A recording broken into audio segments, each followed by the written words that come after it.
Oke, teman-teman, kita ketemu lagi diskusi pajak seru. Pajak mau lewat lagi seperti biasa. Selamat malam semuanya, jumpa lagi dengan saya Awan di sini, guys. Hari ini kita akan bahas mengenai berbagai macam berita-berita di dunia perpajakan ya, di dunia persilatan pajak di Indonesia. Oke. Dan seperti biasa teman-teman, sebelum kita mulai, gua perlu disclaimer dahulu ya teman-teman bahwa seluruh isi video ini dan Pajak Smart dan seluruh universe yang Pajak Smart ini adalah pendapat pribadi gue 100% ya teman-teman ya. Ini bukanlah kajian akademis, tidak dapat dibuktikan kebenarannya, dan belum tentu juga sesuai dengan peraturan pajak yang berlaku. Jadi mohon koreksinya kalau ada yang salah teman-teman ya langsung di komentar aja kalau ada yang salah. Oke. Walaupun gua seorang konsultan pajak yang resmi ya teman-teman, tetapi isi video ini bukanlah saran profesional konsultan pajak teman-teman, bukan. Anda semua teman-teman tidak bisa dan tidak boleh menjadikan video ini sebagai satu-satunya pedoman bagi lu untuk melaksanakan kewajiban perpajakan lu gitu teman-teman. Karena masing-masing orang kan punya kasus yang berbeda-beda ya. Nah, jadi mohon konsultasikan dengan konsultan pajak Anda masing-masing atau ke penyuluh di KPP, bukan AR ya, penyuluh di KPP apabila Anda mau bertanya yang lebih spesifik lagi tentang perpajakan Anda, teman-teman. Nah, Awan akan tersedia gratis teman-teman secara langsung ya di live Instagram Pajak Smart setiap hari Senin jam 8 malam teman-teman. Dan di bulan Januari teman-teman ya, bulan Januari 2023 ini, Januari, Februari, Maret, 3 bulan teman-teman. 3 bulan kita masih ada lanjut program terbaik dan terdahsyat di tahun ini ya, terutama di dunia persilatan perpajakan Indonesia, yaitu program STP atau siapatakutpajak.com teman-teman. Nah, ini adalah program untuk membantu teman-teman ya supaya bisa berani menghadapi petugas pajak, berani menghadapi SP2DK, pemeriksaan, hingga cara berdebat dengan oknum petugas pajak tanpa perlu bayar mahal konsultan pajak, teman-teman ya. Sekarang konsultan pajak juga sudah lumayan mahal sekali di mana-mana ya. Nah, jadi jika teman-teman masih takut ya dengan petugas pajak, ada mindset ketakutan, maka program STP adalah solusi yang tepat buat Anda semua. Silakan teman-teman gabung masuk ke website www.siapatakutpajak.com untuk bergabung di sana guys. Kita akan berjumpa di komunitas yang sangat eksklusif, hanya kita doang ya, di program STP di grup Telegram bersama saya. Dan kita akan ada live coaching teman-teman, live coaching setiap hari Jumat malam secara online jam 8 malam di Google Meet kita internal kita teman-teman. Oke, itu teman-teman ya. Segera bergabung di www.siapatakutpajak.com. Jangan sampai ketinggalan ikut komunitas yang sangat eksklusif ini. Oke. Oke, teman-teman. Kalau ada yang mau bertanya, silahkan sampaikan di kolom komentar, teman-teman ya. Di grup komentar, silahkan diketik saja. Ada dari Ibu Hello Host. Selamat malam, Pak Wan. Malam, Bu Hello. Mau lanjutkan masukan dari grup pajak Indonesia hari Minggu sebagai berikut. Untuk isi SPT tahun 2022, WPOP yang UMKM yang omset per tahunnya 500 juta diisi di 1773 bagian B. Selebihnya diisi di 1773 bagian apa Bu? Terpotong Bu?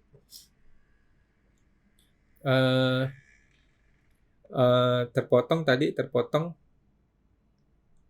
di bagian kalau waktu 2020 dan 2021 yang mana ada kebijakan insentif dari pemerintah, cara isinya tetap diisi total omset dalam setahun di 773 bagian A nomor 16 penghasilan lain yang dikenakan pajak final dan atau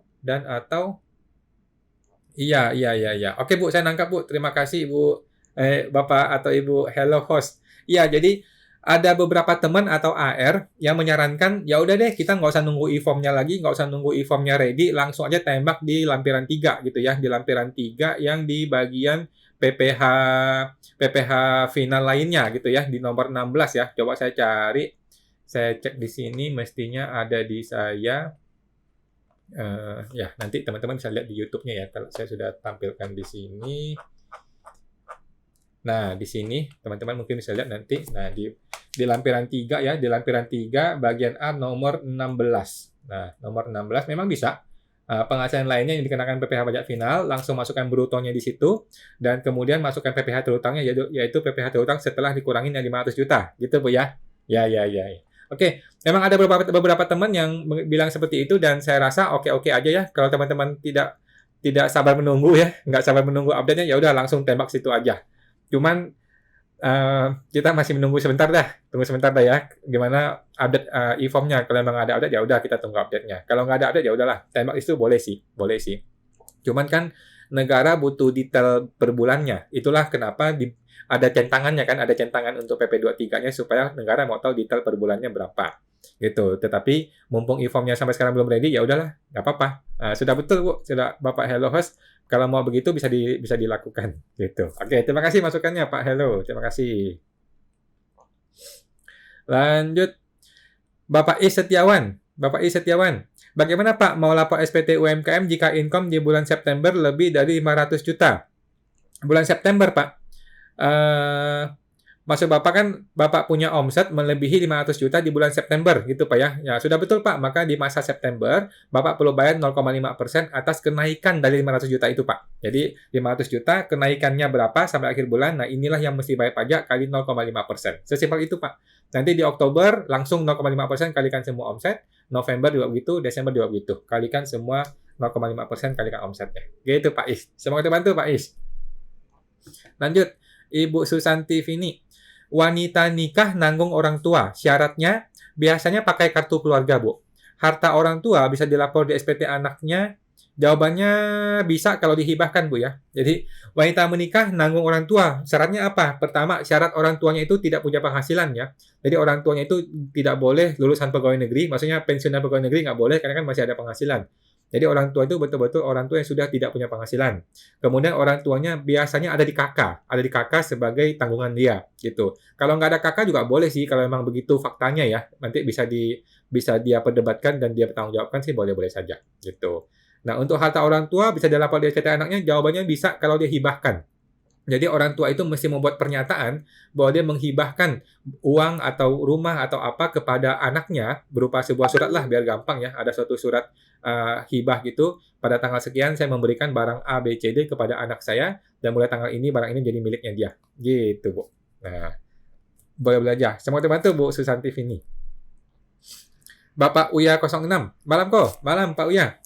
Jika SPT badan dari 18/2020 nihil karena perusahaannya nggak jalan dan 2021 sama dengan 2022 belum lapor, apakah bermasalah kalau kita melakukan permohonan untuk NE? Nggak ada masalah Pak, cuman kalau Bapak permohonan NE biasanya akan disuruh lapor dulu SPT tahunan terakhir. Jadi SPT 2022 sudah masuk nih, sudah masuk pelaporan. Kemungkinan Bapak akan diminta pelaporan SPT 2022 dahulu, baru boleh NE. Tetapi kalau Bapak mau ya boleh ajukan aja, diajukan saja. Kalau memang dia paksa lapor ya udah lapor. Kalau nggak perlu lapor ya udah langsung NE, kan beres gitu Pak.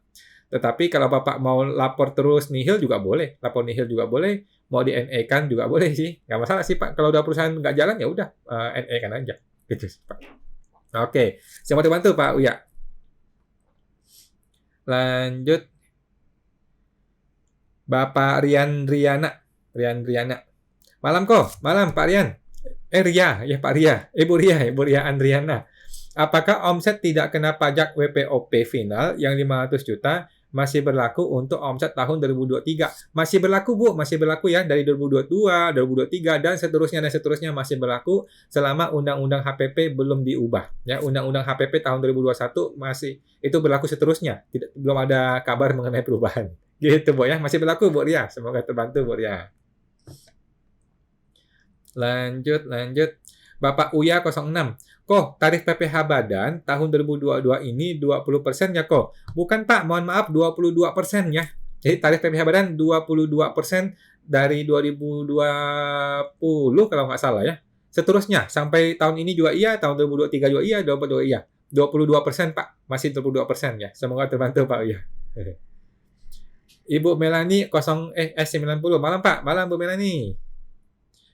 Kemudian Bapak Eisenzo Haki. Selamat malam kawan. Malam Pak Eisenzo. Salah satu ketentuan pengajuan SKB PPh 23 yaitu perusahaannya baru berdiri. Maksud perusahaan baru berdiri itu ya bagaimana ya Pak? Sudah cari-cari peraturannya nggak nemu. Setahu saya nggak ada aturan seperti itu sih Pak Eisenzo. Setahu saya nggak ada peraturan mengenai SKB itu kalau perusahaan baru berdiri. Enggak. Setahu saya SKB itu kalau dia memenuhi kualifikasi. Kalau dia memenuhi kualifikasi supaya dia nggak dipotong PPh 23, itu bisa gitu. Salah satunya adalah dia memenuhi kualifikasi PP 23. Peraturan pemerintah yang 23 itu, kalau dia qualified, maka dia bisa mengajukan SKB. Setahu saya seperti itu sih Pak. Jadi nggak ada aturan harus perusahaan baru sih. Perusahaan lama juga banyak yang masih ada SKB, pakai SKB. Gitu sih Pak. Nah, semoga bantu Pak Esenzo. Lanjut. Bapak Manuel Budi Jono. Selamat malam. Malam Pak Manuel. Tanya Pak, kalau seorang karyawan dipotong PP 21, namun di sini juga punya penghasilan sampingan. Bagaimana pelaporan SPT-nya? Nah, penghasilan sampingan itu apa Pak? Apa nih Pak? Penghasilan pekerja bebas kah? Profesional kah? Atau pedagang? Nah, kalau dia profesional atau pekerja bebas, maka nanti dia akan masuk di lampiran 2. Di lampiran 2 nanti di sebagai penghasilan lainnya. Lampiran 1 halaman 2. Nah, lampiran 1 halaman 2, dia bisa masukkan di bagian D. Bagian delta itu yaitu yang penghasilan lainnya. Nih, penghasilan lainnya, lampiran 1 halaman 2, penghasilan neto dalam negeri lainnya yang nomor 6. Nomor 6 dia tinggal isi penghasilan lainnya. Nah, masukkan di situ semua penghasilan lainnya. Oke? Itu kalau dia pekerja bebas atau profesional. Tetapi kalau dia UMKM, pedagang, kalau dia pedagang, maka dia berlaku ketentuan yang tadi tuh. Kalau punya omset 500 juta, nggak usah bayar pajak. Kelebihan dari 500 jutanya, dia bayarlah 0,5%-nya. Gitu, Pak. 0,5% kalikan omset ya, bukan kalikan penghasilan, tetapi kalikan omset. Nah, nanti dia lapor di mana? Nanti dia lapor di lampiran 3. Di lampiran 3, di bagian A, penghasilan lain yang dikenakan PPh final, nomor 16. Itu kalau e-form-nya masih belum update. Kalau e-form sudah update, nanti ada pilihan di e-form-nya itu supaya dicentang PP46, PP46 atau 23, supaya dia bisa isi bulanannya. Gitu, Pak. Itu Pak ya, gampang, Pak. Pak Manuel, kalau dia punya gaji, kemudian punya penghasilan lain, nah, kalau penghasilan lainnya itu adalah pekerja bebas, maka tinggal digabung saja sebagai penghasilan lainnya. Kalau dia UMKM pedagang, maka tinggal bayar 0,5% kalikan omset yang di atas 500 juta. Gitu Pak Manuel. Semoga dibantu Pak Manuel. Lanjut. Bapak Devan 123. Malam kok, malam Pak Devan. Saya baru bikin PPP akhir tahun 2021 dan bayar pajak mundur dari 2020. Nah, untuk PP 23 dihitung dari kapan? PP 23, nah, dihitung dari kapan ya? Jadi gini Pak, supaya Bapak nggak salah, Bapak cetaklah suket PP 23-nya. Gitu Pak, supaya nggak salah ya Bapak tinggal cetak surat keterangan PP 23, Bapak masuk ke DJP online, Bapak tinggal pilih KSWP, menu layanan ya, menu layanan, terus menu KSWP, terus pilih yang namanya surat keterangan PP 23. Di surat PP 23 itu akan tertulis, Bapak ini expired-nya tanggal berapa? Apakah 7 tahun sejak 2020 atau 7 tahun sejak 2021? Nah, itu supaya nggak salah Pak. Jadi biar clear. Karena kan Bapak lapor mundur nih. Kalau menurut hemat saya sih harusnya 7 tahun sejak 2020 ya, harusnya. Nah, tetapi kan Bapak punya MPWP baru terdaftar 2021. Nah, jadi supaya jelas, Bapak mintalah suket keterangan itu. Suket PP 23, nanti di situ akan jelas tanggal expired-nya tanggal berapa. Gitu Pak Devan. Nah, semoga dibantu Pak Devan. Lanjut. Ibu Cecilia Teja. Kupon obligasi pemerintah dalam mata uang USD, menurut bank, pajaknya itu 0. Padahal yang rupiah, pajaknya 10%. Bagaimana melaporkannya di SPT? Kalau digabungkan tidak cocok tuh angka bruto dibanding PPh terutangnya. Oke. Saya baru tahu Bu, kalau USD itu pajaknya 0. Setahu saya enggak sih, tetap kena 20%, 10% ya obligasi pemerintah. Oh, obligasi pemerintah ya, 0 ya. Oke. Saya sih kurang yakin mengenai 0% atau 10%-nya, Bu. Tetapi kalau betul dia 0%, maka Ibu akan laporkan nanti di bagian bisa aja sih masuk ke ini bunga diskonto obligasi seperti biasa. Kemudian PPh terutangnya nanti ikutin yang benar gitu. Jadi tidak harus 10% benar sih, tidak harus betul-betul 10% persis, enggak sih. Karena kan menurut bank memang seperti itu, nggak ada potong pajak, jadi Ibu tinggal sesuaikan aja angkanya. Gitu sih, nggak ada masalah sih Bu sebenarnya. Nah, cuman saya nggak yakin mengenai 0%. Setahu saya, walaupun USD harusnya masih 10% sih. Tetapi kalau memang betul 0%, ya nggak apa-apa. Ibu tinggal laporkan di obligasi, di bunga obligasinya, nanti angka pajaknya tidak 10%, ya nggak apa-apa juga. Memang begitu kenyataannya, kalau memang begitu betul ya. Gitu Bu Cecil. Oke, terima kasih Bu Cecil, semua teman-teman Bu. Bapak De Kruger 22. Kok Awan, kalau akibat selisih kurs berakibat pada kenaikan harta yang cukup besar, namun tidak realisasi tetap dalam falas, apa tetap dianggap ada keuntungan falas dan kena pajak? Oke. Jadi kalau saya Pak ya, tipe saya adalah laporkanlah ini sebagai keuntungan dan bayar pajaknya. Kalau tipe saya seperti itu. Tetapi ada teman-teman konsultan lain yang bilang enggak, selama belum direalisasi, selama belum dicairkan, maka saya tetap laporkan dengan angka yang lama, angka yang dulu. dengan tahun perolehan yang dulu. Gitu. Jadi ada konsultan seperti itu dan saya tidak menolak seperti itu sih. Saya tidak menolak argumen seperti itu.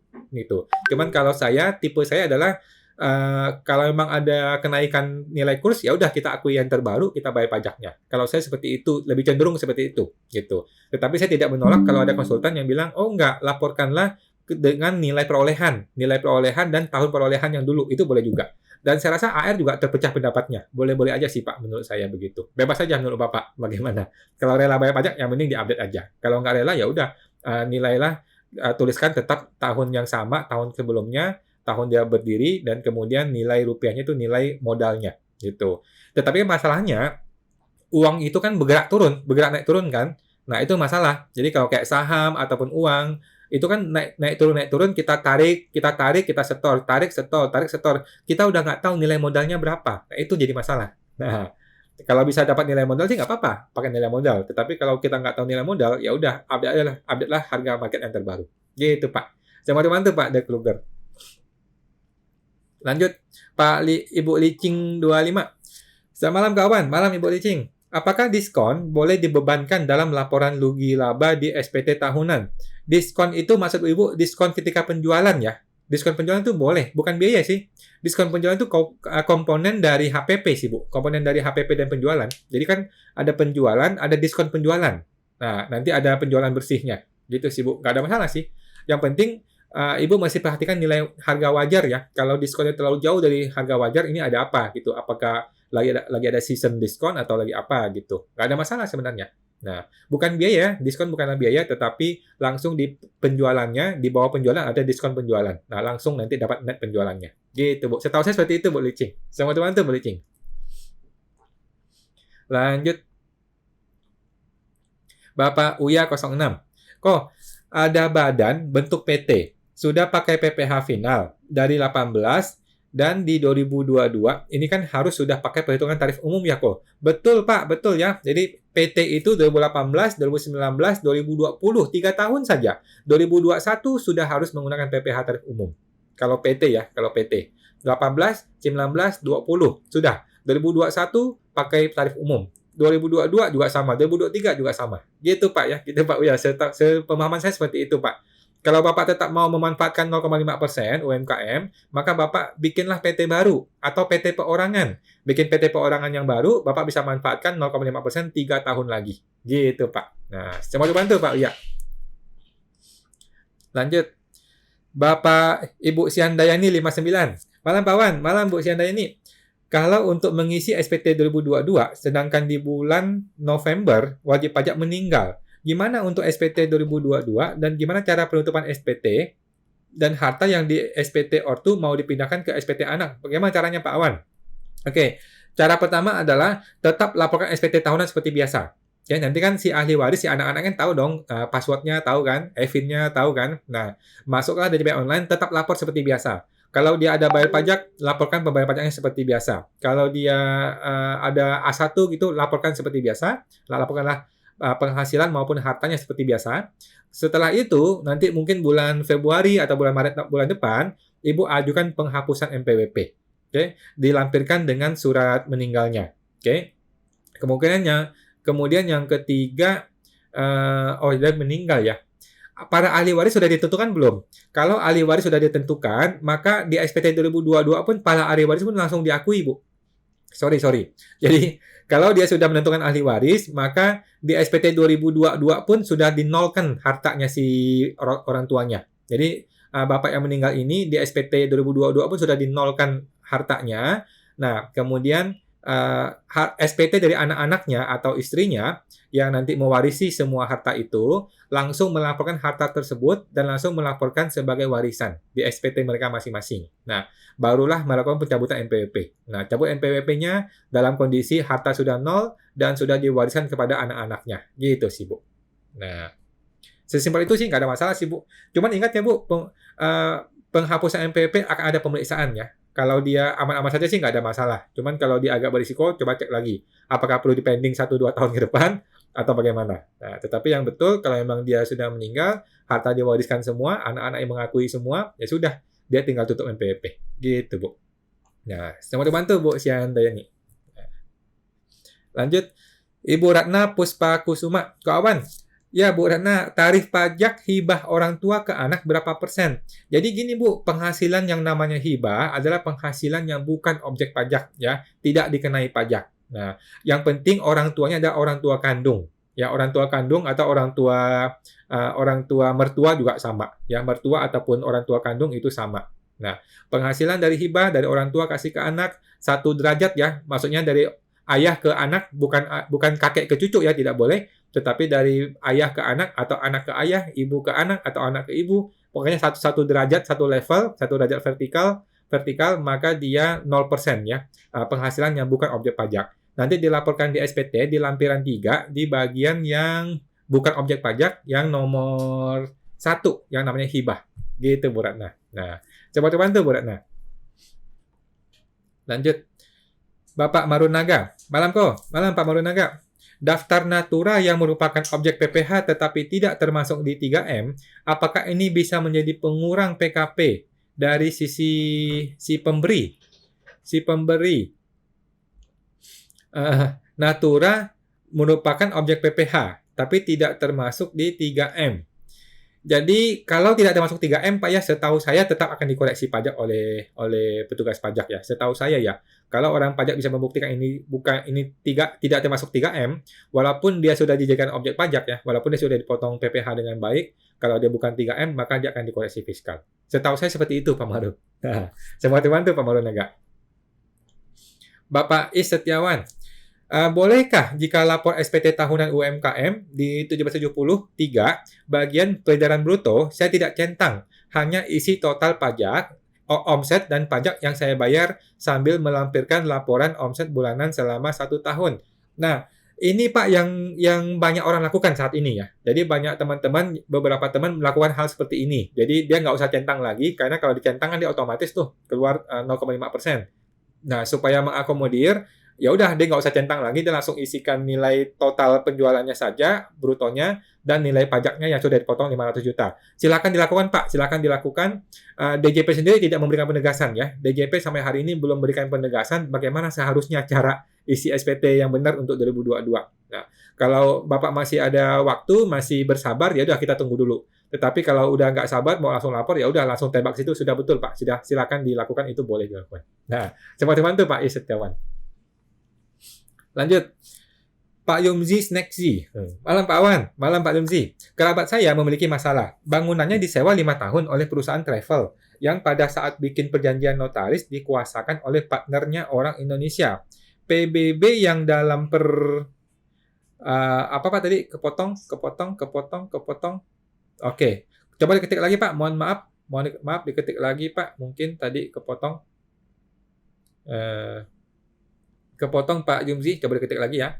Nah, Ibu Melani S90. Pak mau tanya, bagaimana pelaporan harta PPS dalam SPT 2022? Nah, jadi untuk harta PPS di SPT 2022, laporkanlah kondisi 31 Desember 2022. Gitu Bu. Jadi kita udah nggak usah pusing. Di SPT 2022 ini, mana harta PPS, mana harta bukan PPS. Udah nggak usah pusing.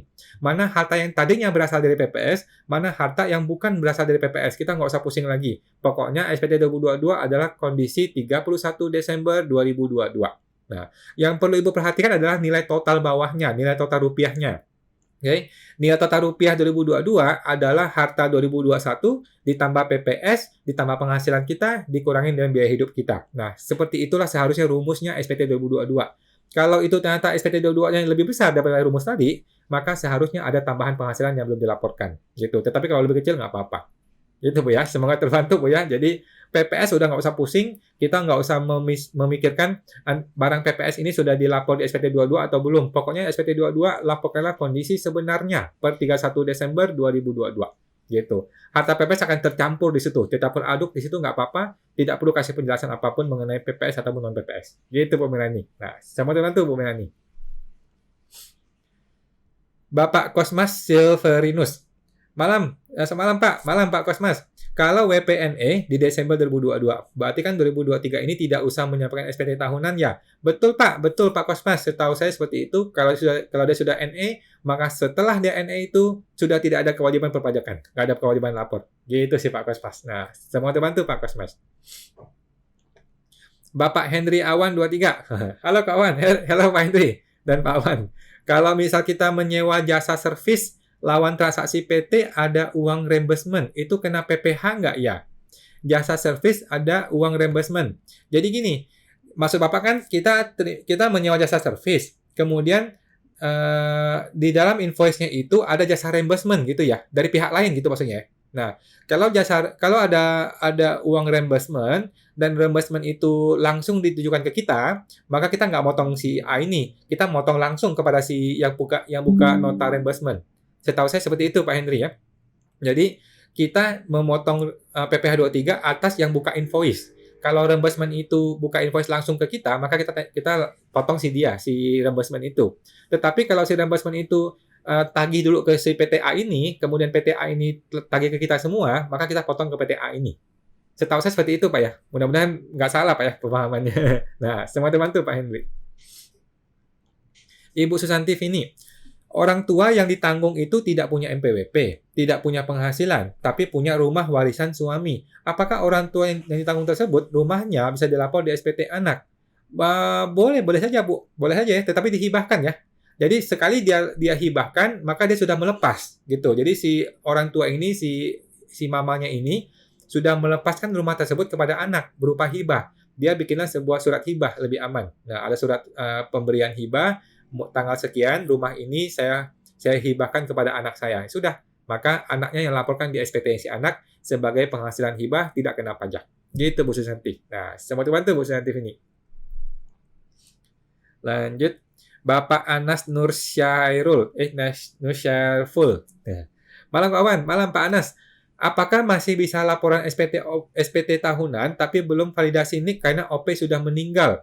Nah, yang Bapak mesti lakukan segera adalah langsung validasi NIK sekarang juga. Coba tes bisa apa enggak validasi NIK ya. Nah, sampai hari ini kita masih belum tahu orang yang tidak validasi NIK apa resikonya. Sampai sekarang masih belum sih. Belum ada yang sampai kena masalah, kemudian nggak bisa lapor SPT itu belum ada seperti itu. Tapi tahun depan iya ya, tahun depan udah pasti akan diblokir. Tahun ini belum ada tanda-tanda bahwa yang tidak validasi NIK itu bakal diblokir atau dicegah laporan atau apa, belum ada tanda-tanda seperti itu. Gitu sih Pak. Nah, jadi Bapak coba validasi sekarang dan langsung laporkan SPT tahunan sekarang atau dalam minggu ini biar aman gitu Pak. Sebelum lebih rapi lagi nanti administrasinya, kalau meninggal langsung dicoret, nah repot juga. Itu Pak. Nah, coba bantu Pak Anas. Lanjut, Pak Danu Wicaksono. Malam kok, malam Pak Danu. Untuk pelaporan realisasi investasi PPS, caranya bagaimana? Nah, caranya belum ada menunya, Pak. Setahu saya belum ada menunya ya. Kalau sudah ada menunya, saya pasti akan langsung bikin videonya. Nah, apakah sama dengan e-reporting pelaporan realisasi dividen? Kira-kira sama, Pak. Kira-kira akan sama seperti itu. Cuman bentuknya kita belum tahu, formulirnya bagaimana caranya, belum ada petunjuknya. Kita tunggu, Pak ya, dalam waktu 1-2 bulan ke depan lah. Saya rasa pasti akan keluar menunya. Gitu sih Pak. Kita tunggu menunya Pak ya. Pasti di menu PPS bukan di menu yang lain. Gitu Pak. Nah, semua bantu Pak Danu. Lanjut, Pak Jumzi Snack Z. PBB yang dalam perjanjian harusnya mereka yang bayarkan selama 5 tahun. Oh, pajaknya maksudnya Pak. Oh, PBB-nya. Tertera di perjanjian tidak dibayarkan. Nah, sulit mencari orangnya karena bangunan milik kerabat saya pun sejak COVID diabaikan. Apakah ada kebijakan kira-kira dari pemerintah maksudnya Pak ya? Oke. Sulit Pak ya, sulit. Kalau Bapak mau mempermasalahkan ini ke pemerintah agak sulit. Negara sih nggak peduli. Negara itu nggak peduli dengan perjanjian kita. Yang penting pajak dibayar. Itu negara begitu ya. Jadi kalau bisa Bapak kejar orangnya. Kalau nggak bisa ya udah kita bayar. Itu sih Pak. Itu tanggung jawab kita sebagai pemilik gedung gitu sih Pak ya. Kalau Bapak mempermasalahkan nanti malah repot lagi. Nggak worth it sih. Memang kalau memang orang sudah kabur ya udahlah kita anggap ini bisnis rugi gitu kan. Bisnis rugi ya udah kita yang tanggung PBB-nya. Toh ini kan barang kita yang punya ya, rumahnya, propertinya. Gitu Pak Jumzi. Nah, sama bantu Pak Jumzi. Bapak Mogi Crafty. Kok saat ini saya sedang tidak bekerja atau usaha. Tiap bulannya dibantu saudara kandung. Bagaimana pelaporan SPT-nya kok? Apakah masuk ke bantuan? Terima kasih kok sebelumnya. Jadi gini Pak Mogi, kalau bantuan dari saudara kandung adalah penghasilan biasa, itu kena pajak seperti biasa Pak. Nah, oke. Jadi itu clear ya. Penghasilan uang yang diberikan oleh saudara kandung, bukan papa, bukan mama, maka itu adalah penghasilan yang dikenai pajak. Oke. Jadi solusi bagaimana? Solusi pertama adalah si kakak kandung kita, saudara kandung kita, jangan langsung kasih ke kita. Dia kasih dulu ke bapaknya, terus bapaknya kasih ke kita. Oke, jadi si anak ini kasih hibah ke si bapak atau ibu, terus ibu atau ayah atau ibu atau bapak kasih hibah kepada kita. Paham Pak ya? Jadi dua jalur. Si kakak kasih ke ibu dulu sebagai hibah, baru si ibu kasih kita sebagai hibah. Itu satu jalur. Supaya tidak kena pajak. Yang kedua, sebenarnya nggak gede-gede juga pajaknya Pak. Jadi kalau Bapak masukin nih ke SPT sebagai penghasilan, anggaplah sebulan Bapak dapat anggaplah 5 juta gitu ya. Dapat 5 juta dari saudara kalikan 12 bulan kan cuma 60 juta. 60 juta Bapak masukkan ke dalam SPT tahunan Bapak, paling kena pajak 0%, nggak kena pajak kan? Karena PTKP 60 sorry, kena pajak sedikit sekali. PTKP kan 54 juta ya. PTKP 54 juta, kalau ada 60 juta penghasilan, berarti kan cuma 6 juta dikalikan 5%. 6 juta kalikan 5%, 6 juta kalikan 5%, cuman 300.000 gitu Pak. 300.000 pajaknya. Itu nggak gede sih sebenarnya. Gitu Pak. Jadi solusi pertama adalah kalau mau dipaksain tidak kena pajak adalah hibahnya mesti jalur orang tua dulu. Cara kedua adalah ya udah bayar pajaknya. Toh nggak terlalu besar juga sebenarnya angkanya. Gitu sih Pak. Nah, semoga dibantu Pak Mogi Crafty.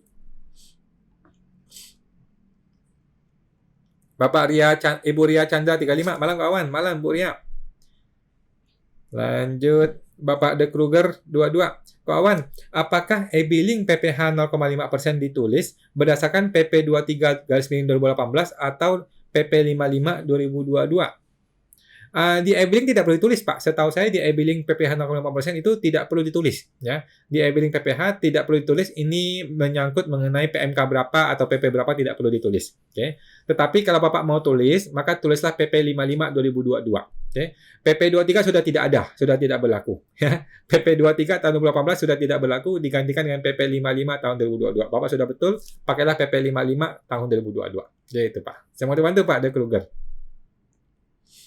Lanjut, Bapak Ria Andriania. Ibu ya. Malam kawan, malam Bu Ria. Apakah omset omset tidak kena pajak 500 juta juga berlaku untuk WPOP yang menggunakan norma? Tidak berlaku, Bu. Mohon maaf ya. Untuk yang pengguna norma, dia sudah dapat PTKP yang itu tuh, yang 54 juta, kemudian tambah kawin, tambah 4,5, punya anak, tambah 4,5. Itulah PTKP bagi orang pribadi yang menggunakan norma ataupun karyawan. Gitu, Bu Ria. Nah, yang 500 juta omset itu khusus untuk UMKM pedagang orang pribadi. Gitu, Bu. Nah, saya mau dibantu, Bu Ria. Lanjut. Bapak Manuel Budijono. Malam, Pak Wan. Malam, Pak Manuel. Tanya, kalau karyawan dipotong PPh 21, namun ada penghasilan sampingan UMKM, ini pelaporan SPT-nya 2 kali ya? Cukup sekali, Pak ya? Di kolom PPh final dan PPh 21. Oke. Betul Pak, betul. Jadi di dalam satu SPT kan ada banyak kolom-kolom penghasilan. Oke.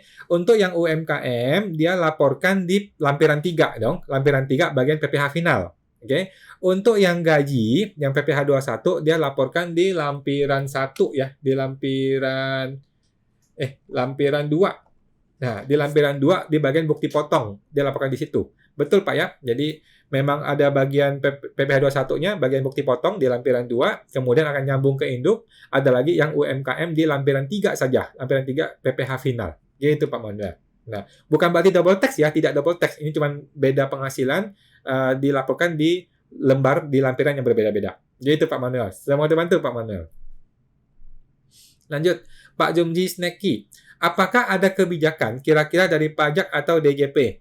Nah, jadi gini Pak, kalau Bapak memang betul-betul tidak sanggup bayar PBB, Bapak boleh bikin surat. Bapak bikin surat memberitahukan bahwa PBB ini bukanlah kewajiban saya, tetapi kewajiban si itu tuh yang kemarin mau nyewa dan ada surat perjanjiannya. Kasih tahu dia, ada surat perjanjiannya ini difotokopikan. Kirimkan kalau PBB mungkin ke Dispenda ya. Kalau PBB mungkin ke Dispenda, kirimkan apakah bisa dapat kebijaksanaan. Gitu. Rasa-rasanya sulit Pak. Rasanya sulit karena ini sudah menyangkut sistem ya. Ini sudah sistem by sistem akan terbit PBB-nya. Gitu Pak. By the way, PBB itu bukan DJP ya. PBB itu adalah pajak daerah di Dispenda kalau nggak salah ya. Sekarang sih semua sudah online.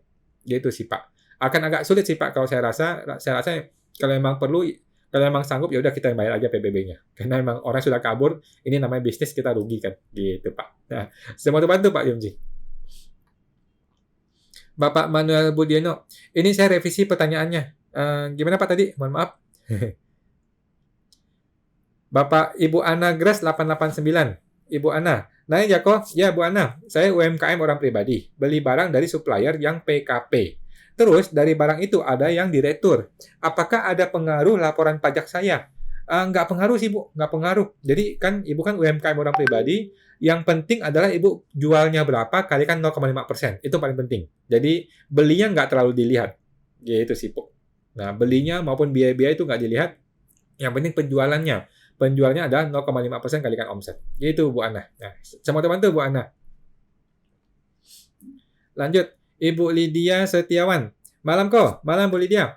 Kalau beli tanah 2020, 500 juta, lapor SPT. Lalu di bagian tahun 2022 dan bayar KMS 300 juta. Pertanyaannya, tahun perolehan ikut tahun 2020 atau berubah jadi 2022 800 juta. Lebih aman sih 2022 saja Bu, 800 juta sih.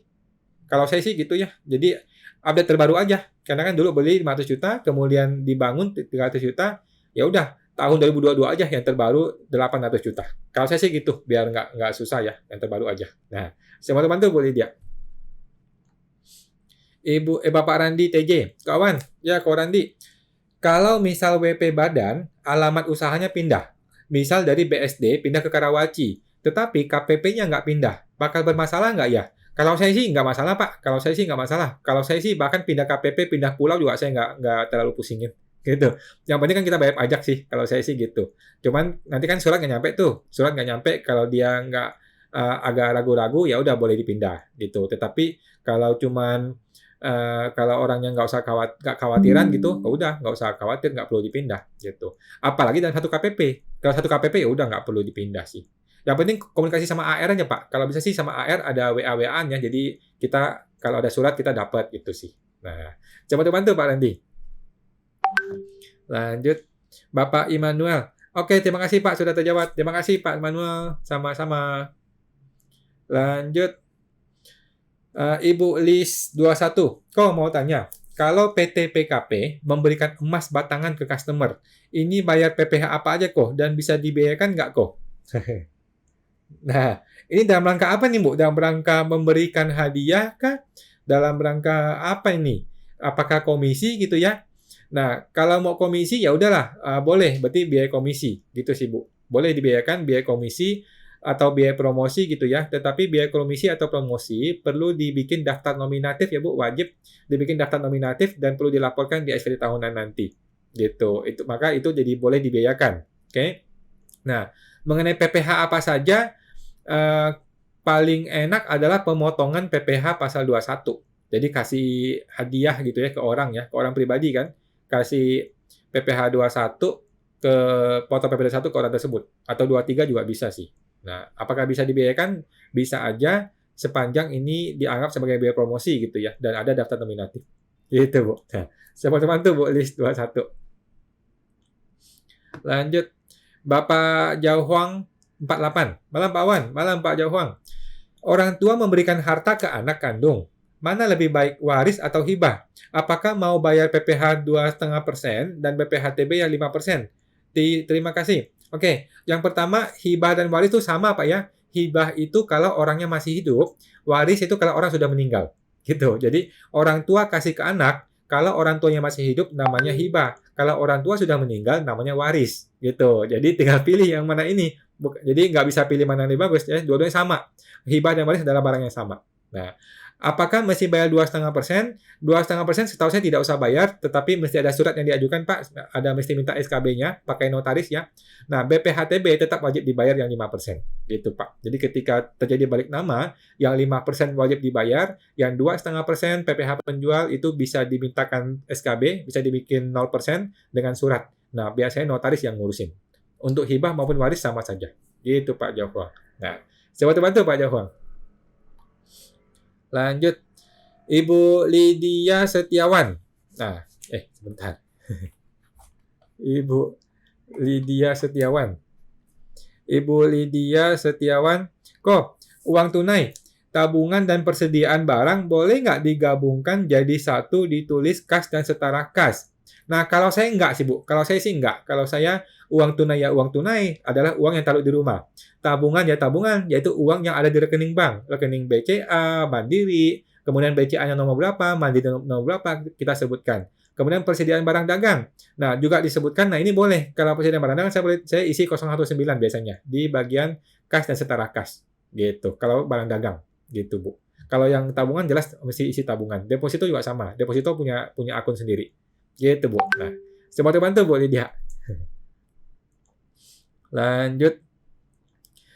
Bapak Bana De Hasan. Malam kawan. Malam Pak Bana. Arti dari penerima penghasilan berkesinambungan dari satu pemberi kerja. Terima kasih kok. Artinya pekerja yang karyawan, Pak. Biasanya gitu ya. Jadi kalau karyawan dia menerima penghasilan yang berkesinambungan dari satu pemberi kerja, ya udah berarti karyawan. Gitu sih, Pak. Setahu saya seperti itu, Pak ya. Nah, coba bantu Pak Bana. Lanjut. Ibu Cecilia Teja. Satu lagi Pak Awan. Kalau menjual rumah, bukti bayar pajaknya apa harus dilampirkan di SPT? Tidak perlu dilampirkan, Bu, tetapi Ibu perlu tuliskan ya. Tuliskan di bagian PPh final. Nah, Ibu perlu tuliskan di bagian PPh final di lampiran 3. Di lampiran 3 yang di bagian A yang namanya pengalihan hak atas tanah dan atau bangunan. Di situ, Bu, di nomor 7 ya. Di nomor 7 pengalihan hak atas tanah dan bangunan, Ibu mesti tulis di situ 2,5%-nya. Gitu. Itu kalau jual beli rumah. Ya. Nah, bukti bayarnya tidak perlu dilampirkan karena orang pajak otomatis sudah tahu. Gitu sih, Bu. Nggak perlu dilampirkan. Nah, saya mau bantu Bu Cecilia. Lanjut, Ibu Ria Chandra 35. Omset di atas 4,8 M harus PKP. Ya. Sedangkan kami bahan baku seperti telur yang pemakaiannya lebih dari 20% tidak ada PPN-nya. Solusi gimana, Iko? Karena kita tidak bisa mengkreditkan. Terima kasih. Kalau Ibu jual telur memang nggak ada PPN, Bu. Jadi untuk pedagang telur maupun beras memang itu bukan dibebaskan dari PPN, tetapi tetap perlu PKP. Jadi tetap perlu PKP, tetapi nanti dibebaskan dari PPN. Setahu saya seperti itu, Bu Ria. Nah, tinggal diurus saja PKP-nya, tetapi nanti PPN-nya akan 0%. Nggak usah bayar PPN karena dibebaskan. Setahu saya seperti itu sih, Bu Ria. Nah, saya mau bantu Bu Ria. Lanjut. Ya, Bapak Hello Host. Malam Pak Wan, malam Pak Hello. E-form SPT tahun 2023 belum ada. Kalau kita mau lapor SPT 2022, apa masih bisa pakai e-form 2022? Gimana untuk merubah di e-formnya? Nggak bisa Pak, Bapak mesti update baru ya. Jadi e-form yang dulu, yang 2021 maksud Bapak ya. E-form yang 2021 dulu itu sudah berlalu, itu untuk SPT yang lalu. Untuk SPT yang sekarang, Bapak mesti upload ulang, mesti download ulang. Bapak mesti ambil ulang e-form yang terbaru, yang 2022, yang versi 2022. Nah, berhubung sekarang masih belum ada update-nya, maka kalau Bapak buru-buru, Bapak boleh langsung laporkan di lampiran 3 di bagian ya PPh final nomor 17. Itu sih Pak, bagian penghasilan lain yang dikenakan PPh final. Boleh langsung dimasukkan ke situ total semuanya saja. Gitu sih Pak. Jadi nggak usah satu persatu lagi. Gitu. Nah, saya mau bantu Pak Helos. Ibu Cecilia, banyak terima kasih atas informasinya Pak Awan. Makasih Ibu Cecilia, terima kasih. Sama-sama. Lanjut, Bapak Ibu Jen Surjani. Malam Pak Awan, malam Bu Jen. Untuk laporan SPT 2022 sudah berlaku PP 55. Untuk buat laporan SPT-nya, karena sudah terlanjut bayar Januari sampai November 2022, Desember nihil karena di bawah 500 juta. Jadi supaya laporan omset plus 500 juta biar nihil atau gimana ya Pak? Betul Bu Jen, kalau saya sih begitu ya. Jadi kalau orang sudah terlanjur bayar di Januari, ya udah di Januari pun langsung saya bikin omsetnya lebih dari 500 juta. Kalau saya sih gitu. Jadi biar nggak usah bingung, nggak usah pemindah bukuan, repot lagi. Ya udah Januari langsung saya bikin dia punya omset lebih dari 500 juta. Nah, Ibu sudah betul sih, Ibu tinggal tambah aja omset 500 juta di bulan Januari. Gitu sih Bu Jen. Nah, saya bantu Bu Jen Surjani. Bapak Randi TJ, kawan. Kalau misal WP pribadi nih, UMKM setelah 7 tahun, kan udah nggak bisa pakai tarif 0,5%. Setelah itu kan pakai norma. Tetapi kalau omset tetap nggak sampai 500 juta, itu free ya pajaknya. Thanks, Ko. Nggak Pak, sudah nggak berlaku ya. Nanti kalau untuk yang setelah 7 tahun, kan dia menggunakan norma. Kalau menggunakan Norma, sudah tidak dapat fasilitas ini, yang 500 juta. Norma itu kan nanti dia ada PTKP sendiri, yang 54 juta, kemudian tambah anak, tambah istri, itulah PTKP bagi orang yang menggunakan Norma. Gitu. Untuk UMKM pedagang, PTKP-nya adalah yang ini, yang 500 juta. Gitu, Pak. Jadi setelah 7 tahun, sudah nggak berlaku yang 500 juta, akan kembali ke PTKP yang normal, yang biasa saja, yang 54 juta itu. Nah, gitu. Teman-teman tuh, Pak Randi. Lanjut. Bapak Helos, di IFOM 2022 gimana untuk rubah menjadi tahun SPR? Apa tuh Pak, tahun SPR? Maksud Bapak SPR itu apa ya? Tahun terbaru maksudnya Pak ya? Jadi IFOM itu kita mesti download ulang Pak. IFOM itu kita mesti ambil ulang untuk tahun 2022. Gitu sih Pak. Nggak bisa pakai yang tahun lalu terus ganti tahun, nggak bisa. Gitu Pak. Nah, teman-teman tuh Pak Helos. Bapak Hans Hujan. Malam Pak Wan, malam Pak Hans. Saya ada rencana mau bikin PT perorangan. Sekarang belum punya NPWP pribadi. Nah, kalau nanti bikin PT perorangan, lalu pajak yang dibayarkan per bulannya itu pajak pribadi atau pajak PT. Nah, tergantung usahanya, Pak. Kalau usahanya Bapak hanya ada di PT, maka Bapak hanya bayar pajak di PT saja. Oke? Kalau usaha Bapak ada di pribadi saja, maka Bapak bayar pajak di pribadi saja. Oke? Kalau usahanya itu ada dua, ada di pribadi dan juga ada di PT, maka Bapak bayar di dua-duanya. Gitu Pak Hans. Jadi nggak usah khawatir, tergantung usahanya. Usaha ada di mana. Disitulah Bapak bayar pajak sesuai dengan usahanya. Gitu Pak Hans. Nah, semoga bantu Pak Hans. Lanjut. Bapak Helos, SPT tahun 2023. Ya, SPT 23 masih belum Pak ya, masih tahun depan 2024 ya. Maksud Bapak SPT 2022 ya. Nah, SPT 2022 itu e-formnya harus tarik ulang Pak. Harus diambil untuk 2022. Tidak bisa pakai e-form yang tahun lalu kita ganti tahun tuh nggak bisa. Harus diambil ulang, di-download ulang untuk yang tahun ini, tahun yang 2022 ini. Gitu, Pak. Nah, semoga bantu Pak Helo. Lanjut, Mbak De Kruger 22. Pak Wan, falas kami bukan beli dari rupiah, tapi memang dari pembayaran dalam falas dari customer asing. Oh, oke Pak. Tadi mengenai apa Pak ya? Yang falas nih Pak ya? Saya lupa. Mengenai falas itu apa Pak? Lupa saya. Tadi mengenai apa? Apa pertanyaannya Pak? Boleh tolong ketik lagi Pak. Saya bantu Pak De Kruger. Lanjut. Pak Randi TJ. Kawan, kalau misalnya CV ada rekening bank, tapi rekening banknya atas nama direkturnya atau bosnya, masalah nggak ya kok? Jawaban saya nggak terlalu masalah, yang penting dilaporkan di SPT CV-nya, di neracanya dengan benar. Dan laporan di SPT Badan gimana? Jadi laporkanlah bank ini sebagai banknya CV, nggak ada masalah. Apakah sebagai kas CV atau sebagai piutang direksi? Sebagai banknya CV, Pak. Sebagai banknya CV. Jadi banknya CV tetapi atas nama direksi nggak apa-apa. Nggak ada masalah. Gitu. Nanti kalau si direksi ini dipanggil pajak nih, kami menemukan rekening atas nama Bapak tetapi nggak dilaporkan di SPT. Nah, si direksi ini tinggal bilang kepada si orang pajak, oh itu bukan milik saya rekeningnya. Rekening itu miliknya CV, sudah dilapor di CV, ada bukti-buktinya, semua kasih lihat buktinya, gitu Pak. Jadi CV itu hanya numpang aja, minjam ATM gitu lah, minjam rekening supaya bisa dilapor di CV-nya, gitu ceritanya, gitu Pak. Nah, saya mau bantu Pak Randi. Lanjut, Pak Ezenzo Haki.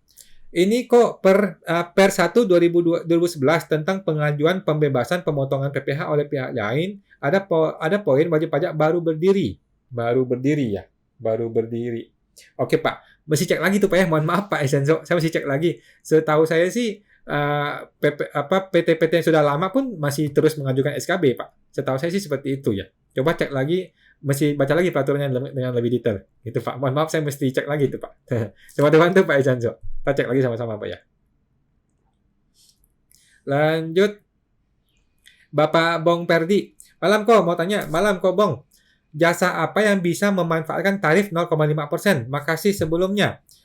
Kalau PT Pak, kalau PT perorangan ataupun PT, semua jasa bisa. Jadi kalau dia bentuknya PT, semua jasa itu bisa memanfaatkan 0,5%. Oke. Kalau dia orang pribadi maupun dia CV, kita mesti tahu yang tidak bisa. Oke. Nah, kita mesti tahu yang tidak bisa. Yang tidak bisa adalah yang jenis usahanya pekerja bebas atau profesional. Contohnya siapa? Artis, pengacara, dokter, konsultan pajak, konsultan hukum, konsultan lain-lain, penyanyi, dan penulis, dan sebagainya. Agen asuransi. Kemudian, pokoknya yang sifatnya itu pekerja bebas atau yang profesional, itu kalau bentuknya orang pribadi atau CV, dia tidak bisa pakai 0,5%. Tetapi kalau bentuknya PT, dia bisa memanfaatkan 0,5%. Gitu Pak Bong. Nah, semoga bantu Pak Bong Persi. Ibu Susanti Vini, PT Perorangan sudah dibuat 4 Januari 2023. NPWP juga sudah terbit 2 hari kemudian. Kewajiban lapor pajak bulanan apa saja? Mulai masa kapan? Nah, kalau ngomong mulai masa kapan, maka mulai Januari, Bu. Mulai Januari ketika NPWP terbit, maka di masa tersebut sudah ada kewajiban lapor pajak atau bayar pajak apabila terhutang. Oke? Nah, apakah dia mesti lapor? Sekarang kita lihat PPh 21. PPh 21 itu kalau tidak ada pegawai yang di atas PTKP, maka dia nggak usah lapor. Nah, cukup Desember aja lapor ya. Nanti masa Desember dia perlu lapor PPh 21. Kemudian PPh 23, apakah dia ada potong PPh 23 di bulan tersebut? Kalau nggak ada, nggak usah lapor juga. PPh 4 ayat 2, apakah dia ada bayar sewa di bulan Januari itu? Kalau dia ada bayar sewa, maka dia perlu potong bayar dan lapor. Kalau tidak ada, maka nggak usah lapor. PPN, apakah dia PKP? Kalau dia non-PKP, maka nggak usah lapor PPN. Nah, gitu sih, Bu. Jadi, tergantung apakah ada objek yang perlu dibayar dan dilapor di bulan tersebut. Kalau tidak ada, maka dia nggak usah lapor pajaknya. Cukup dia bikin akunting saja. Laporan akunting kan mesti tiap hari kan, laporan akunting. Dia mesti input biaya-biaya, input invoice, input beban-beban, dan sebagainya. Gitu, Bu. Nah, sesimpel itu sih, Bu. Nggak usah khawatir. Kalau masih baru, harusnya sih nggak ada laporan pajak yang aneh-aneh sih. Gitu. Nah, coba bantu Bu Susanti ini. Bapak De Kruger 22. Kawan, kalau falas kami tidak dari beli dengan rupiah, namun dari pembayaran dalam falas, bagaimana tahu harga belinya? Nah, makanya Pak, repot Pak. Makanya repot ya. Tadi mengenai harga beli dan harga jual. Makanya repot Pak. Mending gunakanlah harga 31 Desember 2022. Kalau saya sih gitu. Jadi kalau memang ada profit, ya udah kita bayar pajaknya. Kalau saya sih gitu ya. Karena ada beli, ada jual, ada beli, ada jual. Apalagi Bapak belinya dengan falas lagi. Agak repot Pak. Repot menghitung nilai belinya berapa. Gitu. Kalau saya sih gitu ya. Jadi langsung saya laporkan dengan kondisi 31 Desember 2022 dikalikan dengan tarif dengan kurs 31 Desember. Kalau saya sih gitu. Kalau emang ada profit, ya udah kita mesti bayar. Memang kita profit kok. Gitu sih, Pak. Nah, semoga bantu Pak De Kruger. Lanjut. Pak Randi TJ. Kok untuk harta yang kemarin PPS, perlu bikin e-reporting lagi nggak ya kok seperti zaman TA? Jawabannya tidak perlu, Pak. Kecuali investasi. Nah, makasih. Salam sehat, kawan. Oh iya, Pak Randi. Jadi intinya harta PPS yang investasi harus dilapor 5 tahun berturut-turut. Yang investasi ya, yang pakai 6% atau pakai 12%. Nah, untuk harta PPS yang non-investasi, yang tidak investasi, itu tidak usah lapor. Sejauh ini yang kita pahami seperti itu, Pak. Sejauh ini yang kita pahami seperti itu, harta PPS yang non-investasi tidak usah lapor, harta PPS yang investasi perlu lapor 5 tahun berturut-turut. Gitu, Pak. Nah, saya mau bantu Pak Randi. Lanjut, Ibu Mina Suryanto. Malam Pak Awan. Pertengahan 2022 ada kuasa ke karyawan untuk tanda tangan SPM bulanan. Waktu itu Dirut meninggal. Nah, sekarang sudah ada direktur baru. Kita perlu buat surat pencabutan tanda tangan SPM yang staf tadi nggak? Saya rasa sih nggak perlu sih, Bu Mina ya. Tetapi kalau Ibu mau, boleh-boleh aja sih. Sekedar pemberitahuan aja kepada wajib pajak, kepada KPP bahwa mulai sekarang kita ada direktur yang baru. Itu satu. Pada dasarnya nggak terlalu perlu, karena kan di sistem langsung kita update kan. Yang kedua adalah kedepannya kan sudah menggunakan sertel pribadi. Nah, kedepannya si direktur baru ini perlu mengajukan sertifikat elektronik yang pribadinya, kemudian nanti itu akan dipasangkan ketika dia mau lapor e-Bupot unifikasi. Jadi langsung otomatis by system nanti. Jadi nggak usah lagi pakai surat-surat seperti itu. Gitu sih Bu Mina. Coba bantu Bu Mina. Ibu Mina, karena dirut baru yang akan tanda tangan SPM. Iya Bu. Jadi dirut baru kalau mau bikin surat boleh kirim aja. Kalau nggak sih sebenarnya nggak ada masalah. Yang penting di ISPT kita ganti aja. Nah, di masa depan nanti e-Bupot akan minta sertelnya. Itu lebih aman lagi. Gitu, Bu. Semoga terbantu, Bu Mina. Bapak Devan 123. Tanya lagi kok, kalau ada harta warisan orang tua, berupa tanah dan rumah, tahun 2010, tidak ada SPT. Ahli waris belum berniat dilapor ke SPT, karena sertifikatnya masih 2 nama dengan saudara. Apakah boleh? Saran saya sih Pak ya, kalau sudah meninggal, alangkah baiknya langsung si ahli waris melaporkan sesuai dengan komposisi mereka masing-masing. Walaupun masih atas nama berdua, nggak apa-apa. Gitu sih Pak. Kalau saya sih gitu. Karena ini barang jadi barang yang tanpa tuan nih, dipajak nih. Takutnya repot nanti kalau ketahuan jadi masalah. Gitu sih Pak. Jadi berhubung ini meninggal, maka itu warisan. Warisan tidak kena pajak kan? Nah, warisan tidak kena pajak, maka langsung dilaporkan di masing-masing ahli waris sesuai dengan komposisi mereka masing-masing. Kalau saya sih gitu ya, biar nggak ada masalah, supaya barang ini clear dilapor di pajak ke pemilik yang setelah diwariskan. Gitu Pak Devans. Nah, saya bantu Pak Devans. Lanjut. Bapak Is Setiawan. Malam Pak Is. Apakah reksadana di luar negeri kena pajak? Jawabannya kena, Pak. Jadi, keuntungan dari penghasilan reksadana, PT, dividen, atau apapun di luar negeri, itu adalah penghasilan dari luar negeri. Dilaporkan di halaman induk nanti.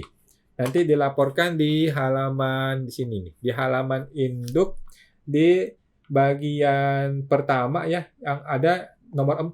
Penghasilan neto luar negeri. Nah, di situ mesti dilampirkan penghasilan neto dari luar negeri, yaitu penghasilan yang dia terima di luar negeri, semuanya. Gitu sih Pak. Semua yang dia terima di luar negeri, termasuk reksadana, termasuk nanti ada saham, ada dividen, dan sebagainya. Dia akan laporkan di lampiran induk nanti. Dan nanti akan dikurangkan, apabila di sana sudah dipotong pajak, maka tinggal dikurangkan PPh 24-nya. Gitu Pak Is. Nah, sama bantu Pak Is Setiawan. Lanjut, Bapak Cardi Se. Malam Pak Wan, malam Pak Cardi. Kalau yang pajak UMKM 2018 setelah 7 tahun kembali norma atau masih ikut PP terbaru? Setelah 7 tahun kembali ke norma, Pak. Yang sejauh ini yang kita pahami seperti itu, ya. Jadi mulai Januari 2025, orang pribadi yang UMKM akan kembali ke menggunakan metode norma, gitu, Pak. Setahu kita seperti itu. Apakah nanti akan ada peraturan baru? Kita nggak tahu. Apakah akan diperpanjang? Kita tidak tahu, Pak. Sejauh ini masih seperti itu yang kita pahami. Nah, semoga bantu Pak Charlie. Bapak Ibu Licing 25. Kok Awan, mau tanya lagi, apabila setelah dibuat laporan rugi, terpotong Bu, terpotong, boleh diketik lagi Bu Licing, mohon maaf. Bapak Hasan Cahyadi 1313. Malam kok. Malam Pak Hasan. OP ingin usaha UMKM, tapi modal dikasih pinjam dari teman yang berada di luar negeri WNA sebesar 300 juta tanpa bunga. Oke. Bagaimana cara pajak OP di SPT dan apakah ada pajak lain lagi? Makasih. Oke. Jadi, kan uang masuk nih Pak, uang masuk ke rekening kan, maka di SPT nanti dia akan melaporkan ada uang senilai 300 juta. Oke, tetapi ini hutang, maka di bawahnya harta, dia mesti lapor ada hutang 300 juta juga. Gitu Pak, jadi ada harta 300 juta, baik itu bentuknya berupa tabungan atau berupa barang, kan mungkin dia sudah beli barang gitu ya, maka di bawah sini, dia laporkan sebagai hutang. Ada hutang kepada si WNA, namanya siapa di negara mana, sebutkan di situ. Itu Pak, jadi nggak ada masalah. Hartanya 300, hutang 300, netnya 0. Netnya adalah 0, dia tidak punya netnya. Gitu Pak, gitu. Nggak ada masalah sih, tinggal lapor seperti itu. Nah, coba bantu Pak Hasan. Lanjut, Bapak Is Setiawan. Jika WP dulu income-nya tidak tetap dan sekarang berdagang, apakah harus buat surat pemberitahuan bahwa sekarang saya berdagang? Tidak perlu, Pak. Atau langsung saja bayar sesuai PP 23 0,5%. Langsung bayar, Pak. Jadi, langkah pertama adalah langsung bayar saja 0,5%. Langkah kedua adalah dia perlu update KLU-nya, Pak. Dia perlu masuk ke DJP online, di menu profil, dia update KLU-nya. Ada 4 KLU yang mesti dia cek ya, Pak. Yang pertama adalah karyawan, dia nggak usah centang, dia matiin saja. Yang kedua adalah usaha, dia mesti isi di sini. Nah, di sini ada isi. Dia dagang apa? Dagang eceran makanan, atau dagang eceran pakaian, atau dagang eceran boneka, atau apa gitu. Di sini ada dia tulis KLU-nya. Inilah yang menyebabkan dia nanti bisa pakai 0,5%. Oke. Yang ketiga adalah KLU pekerja bebas, kosongin. Kemudian yang keempat adalah KLU lainnya, kosongin juga. Dia cukup isi yang KLU nomor 2 yang usaha. Nanti isikanlah di situ jenis usahanya, dagang eceran barangnya apa. Gitu, Pak. Tetapi tanpa isi KLU pun otomatis dia sudah bisa menggunakan 0,5%. Gitu Pak Is. Nah, saya mau bantu Pak Is Setiawan. Ibu Diana Darmawan. Selamat malam. Malam Bu Diana. Bagaimana prosedur untuk perubahan KLU dari berdagang makanan menjadi pensiunan? Terima kasih Pak Wan. Jadi Ibu tinggal masuk ke DJP online, Bu. Masuk ke DJP online, pilih menu profil, kemudian data WP kalau nggak salah namanya. Data KLU. Pilih data KLU, kemudian di bagian usaha, kan di situ tertulis dagang makanan tuh. Langsung Ibu ganti. Kalau pensiunan coba Ibu cari ya, ada nggak pensiunan? Kalau nggak ada pensiunan, coba cari ibu rumah tangga. Kalau ibu rumah tangga nggak ada, mungkin penghasilan komisioner lainnya juga boleh. Nggak ada masalah sih, Bu. Intinya sih itu cuma update doang sih. Nggak akan pengaruh apa-apa terhadap pajaknya sih, Bu. Gitu. Nah, gitu. Semoga bantu, Bu Diana. Nah, lanjut. Bapak Mai 2107. Malam kok, malam Pak Mai. Mau tanya, saya ada PT. Tetapi untuk kendaraan yang sudah saya balik nama ke PT, belum saya keluarkan di SPT orang pribadi saya. Tetapi yang OP sudah ikut PPS. Nah, untuk mengalihkan kendaraan ini ke PT, apa bisa langsung dipindahkan saja? Belum dikeluarkan dari SPT OP. Oh, tinggal keluarin aja, Pak. Bapak tinggal keluarin aja dari SPT OP kepada PT, tetapi ini bentuknya apa nih? Jual beli kah atau setoran modal? Nah, kalau jual beli berarti mesti ada uang transferan dari PT. Oke. Cara kedua adalah modal kan? Setoran modal itu harus ada perubahan akte. Jadi cara pertama adalah jual beli, cara kedua adalah setoran modal, mesti ada perubahan akte. Cara ketiga adalah hutang piutang. Berarti mobil dikasih kepada kendaraan dikasih kepada kepada PT, tetapi bentuknya hutang piutang. Tinggal pilih aja mana yang lebih enak, bentuknya setoran modal, hutang piutang, ataukah jual beli. Gitu, Pak. Nah, coba bantu Pak Mai. Ibu Licing 25. Kawan, maaf, tadi terputus dalam ketikannya.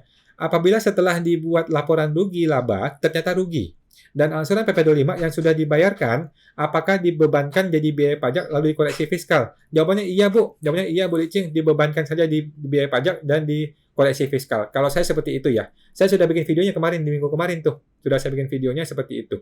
Nah, setahu saya seperti itu sih, Bu Licing. Nah, coba bantu, Bu Licing. Lanjut. Bapak Yoseps, Pak Awan, malam. Malam, Pak Yoseps. PPN final jadi nggak ya? Walah, PPN final. Nggak tahu, Pak. Belum tahu kabarnya ya PPN final. Gimana kabarnya ya? Waduh, gimana kabar PPN final? Nggak tahu, Pak ya. Sudah setahun berlalu, belum ada kabar PPN final. Kita tunggu, Pak ya. Masih sama-sama menunggu. Coba bantu, Pak Yoseps. Bapak Daniel Tongam. Jika dapat surat SP2DK dari 4 tahun yang lalu, namun sudah bangkrut dan tidak mampu bayar, bagaimana kok? Ini PT atau CV, Pak ya? Kalau PT udah lupakan saja. Kalau CV Bapak mesti cek lagi. Ini masalahnya apa nih? Karena kalau CV kan bisa ditagih ke orang pribadinya ya.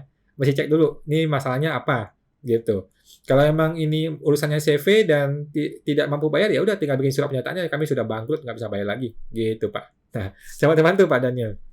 Kalau PT sih aman. PT sudah tidak tinggal ditutup aja, dimatiin. Ibu Siti Hanifah 84. Malam Pak Wan, malam Bu Siti. Kalau nirlaba ada pendapatan di luar dana hibah. Oke, maka pajak yang harus disetor sendiri kah? Betul Bu, betul. Ya, betul mesti disetor sendiri kalau ada pendapatan lain-lain di luar dari hibah. Karena lawan transaksi minta kami yang urus. Bukankah harusnya lawan transaksi yang motong dan setor? Ini apa nih Bu bentuknya nih Bu? Kalau organisasi nirlaba seharusnya semua uang masuk adalah hibah atau bantuan atau sumbangan. Mestinya begitu sih, Bu. Kalau dia ada masuk uang tetapi bukan sumbangan, berarti kan dia dagang, berarti kan dia jualan. Nah, itu memang mesti bayar pajak sih. Nah, tidak pajak dipotong, memang seharusnya kan pihak sana yang memotong kalau dia memberikan komisi atau jasa gitu kan, dia mesti potong. Tetapi kalau dia tidak potong, maka ibu yang mesti bayar sendiri. Gitu. Nggak ada masalah sih.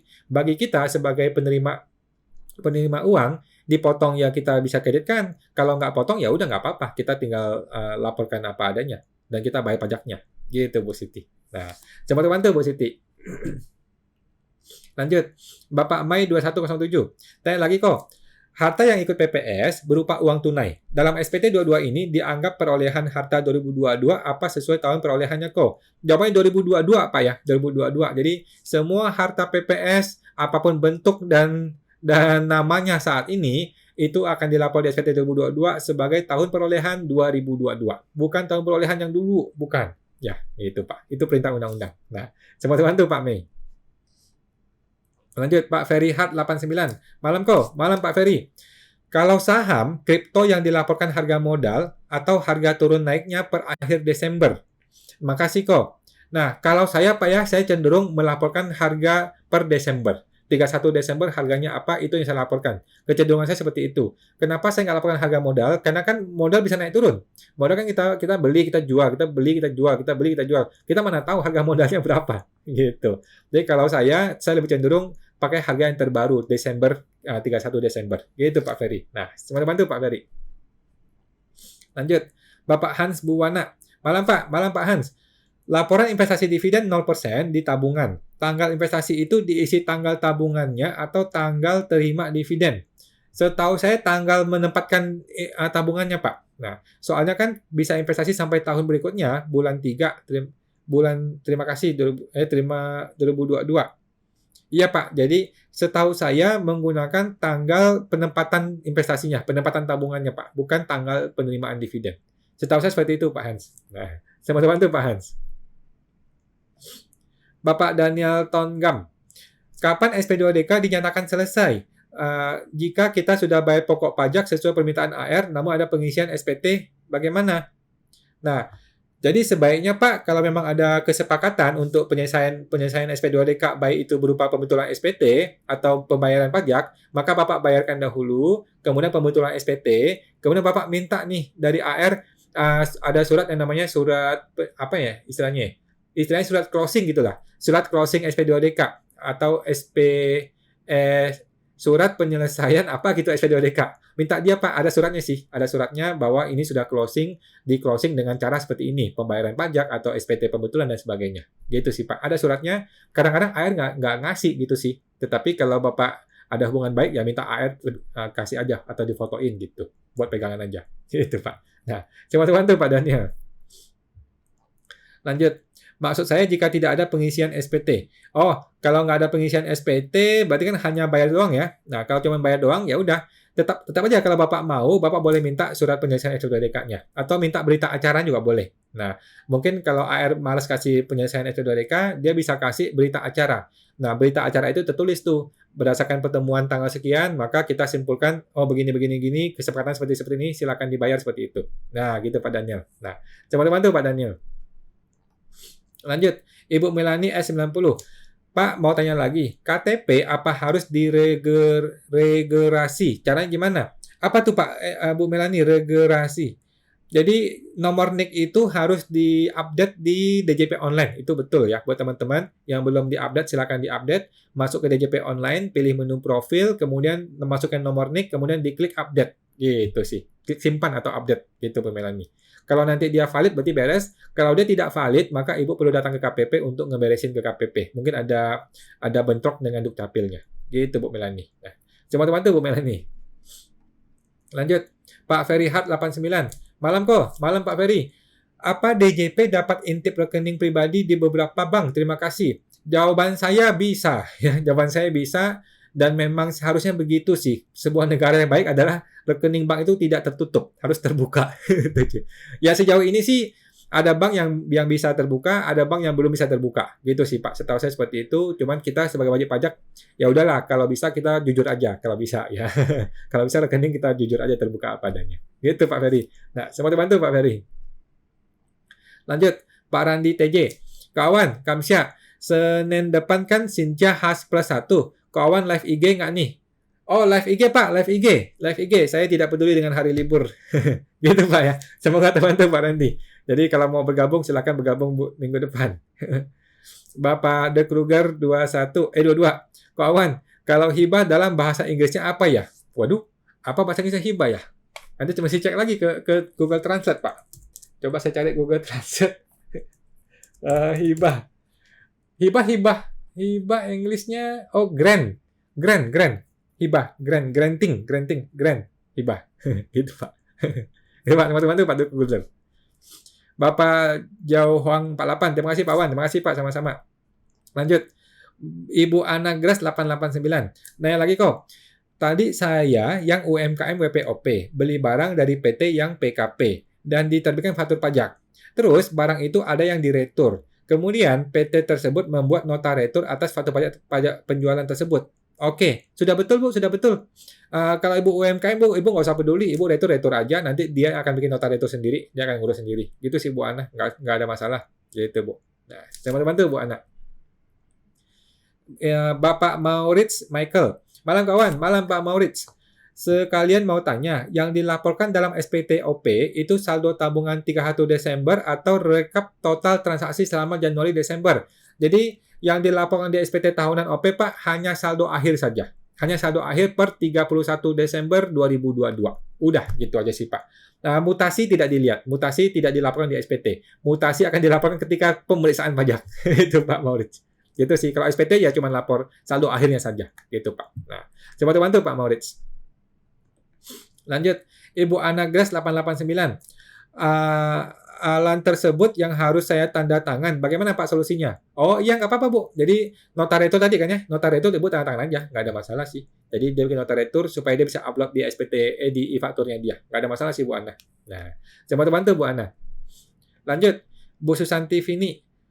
Atau PPH 23 saja. Tadi mengenai apa Bu ya? Tadi mengenai apa Bu? Kepotong agak lupa. Coba diketik lagi, mohon maaf. Bapak De Kruger 22. Kawan, kalau kami mau hibah SPT dalam bahasa Inggris, gimana cara mendapatkan e-form-nya? Kami perlu ini untuk bukti. Mau bikin SPT dalam bahasa Inggris ya? Nggak tahu saya Pak caranya. Gimana caranya ya bikin SPT dalam bahasa Inggris? Bikin SPT dalam bahasa Inggris. Saya belum pernah coba Pak. Belum pernah coba ya, ada versi bahasa Inggris. Coba Bapak ke KPP, datang ke penyuluh. Di KPP kan ada penyuluh tuh, di semua KPP ada penyuluh. Minta tanya ke dia, Pak, saya butuh formulir pajak dalam bentuk bahasa Inggris. Gimana caranya? Mungkin dia pakai manual mungkin Pak ya. Mungkin manual. Coba cek lagi ke penyuluh di KPP Pak ya. Gitu. Sama-sama tuh Pak De Kruger. Bapak I Setiawan, jika KPP meninggal, istri tidak punya NPWP. Apakah boleh istri laporkan SPT dengan NPWP suami? Bisakah ajukan NE karena sudah tidak ada income lagi? Menurut saya boleh-boleh saja Pak, si istri laporkan NPWP si suami walaupun sudah meninggal. Tetapi kalau tahun depan NIK sudah terintegrasi dengan NPWP, kemungkinan akan diblokir. Jadi buat teman-teman, buat orang yang sudah meninggal, kemungkinan otomatis Dukcapil akan update ke DJP dan kemungkinan DJP akan langsung memblokir orang ini. Kemungkinan ya, mungkin 1 tahun ke depan gitu Pak ya. Jadi dari sekarang kalau bisa si istri bikinlah NPWP. Kalau memang dia punya harta banyak ya.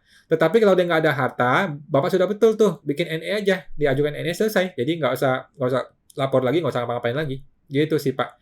Kalau mau lebih bagus ditutup. Jadi kalau orang sudah meninggal, nggak punya harta, ya ditutup aja NPWP-nya. Itu sudah lebih tepat gitu Pak. Nah, siapa teman-teman Pak I Setiawan. Bapak De Kruger, kami sudah lapor pajaknya. Tadi mengenai apa ya Pak De Kruger? Untuk yang bahasa Inggris ya. Nah, coba Bapak cek ke KPP, ke penyuluh, kemungkinan di sana bisa dibantu untuk formulir manualnya mungkin ya bahasa Inggris. Gitu Pak De Kruger. Siapa teman-teman Pak. Ibu Elisa JP 8888. Malam Bu Elisa, mau tanya. Bolehkah kalau persediaan barang dilaporkan sebagai uang tunai dengan asumsi kalau barang terjual menjadi uang tunai?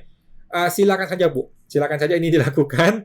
Yang benar adalah kalau saya ya persediaan barang saya lapor 019 yang namanya setara kas lainnya kalau saya. Tetapi kalau Ibu merasa repot, Ibu mau lapor sebagai uang tunai, ya silakan Ibu atur aja. Gitu sih Bu. Yang penting rupiahnya masuk ya. Yang penting total rupiahnya Ibu masuk, ya udah sepanjang rupiah masuk maka nggak ada masalah sih kalau saya sih. Gitu. Nah, saya mau bantu Bu Elisa. Bapak Ahmad Rizky, apabila kita punya PT dengan ibu saya dan saya pemegang saham mayoritas, saya beli saham mending atas nama PT atau pribadi Pak? Boleh ulang. Apabila kita punya PT dengan ibu saya dan saya pemegang saham mayoritas, saya beli aset mending atas nama PT atau pribadi Pak? Oh, kalau saya begini sih Pak, kalau saya ya, ini pendapat pribadi doang ya, nggak ada dasar aturannya ya. Kalau saya, yang namanya mobil, saya beli pakai nama PT. Kenapa? Karena nanti harganya jatuh dan bisa tidak kena pajak progresif. Kalau saya nih ya.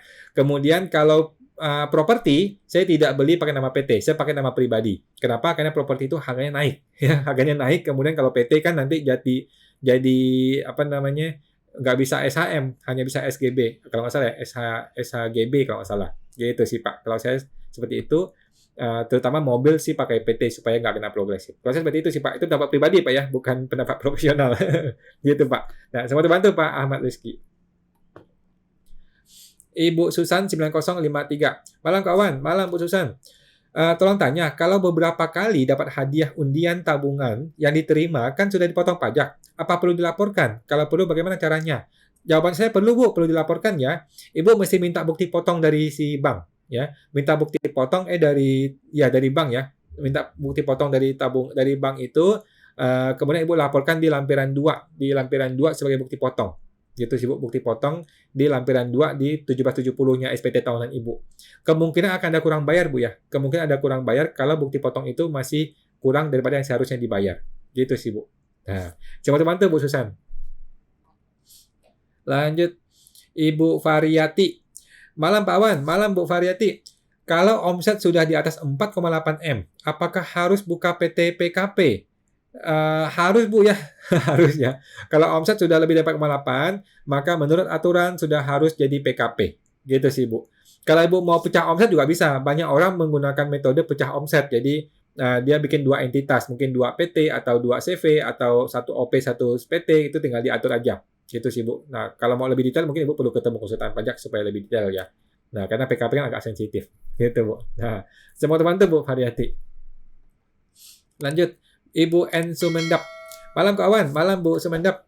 Untuk PT perorangan yang usaha toko di mana gaji pegawai di bawah PTKP semua dan pegawai tidak punya NPWP. Bagaimana lapor PPh 21-nya? Oke, caranya adalah setiap bulan Ibu nggak usah lapor. Oke, setiap bulan tidak usah lapor. Begitu laporan Desember, Ibu mesti lapor. Oke, di laporan Desember yang ada satu menu yang namanya menu tahunan. Nah, Ibu laporkanlah di situ menu tahunan, berapa penghasilan si A selama setahun, penghasilan si B setahun, dilaporkan di situ. Kemudian Ibu terbitkan 1721 A1 buat mereka masing-masing.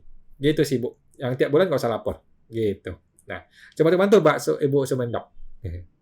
Lanjut. Bapak Arif Sadulur.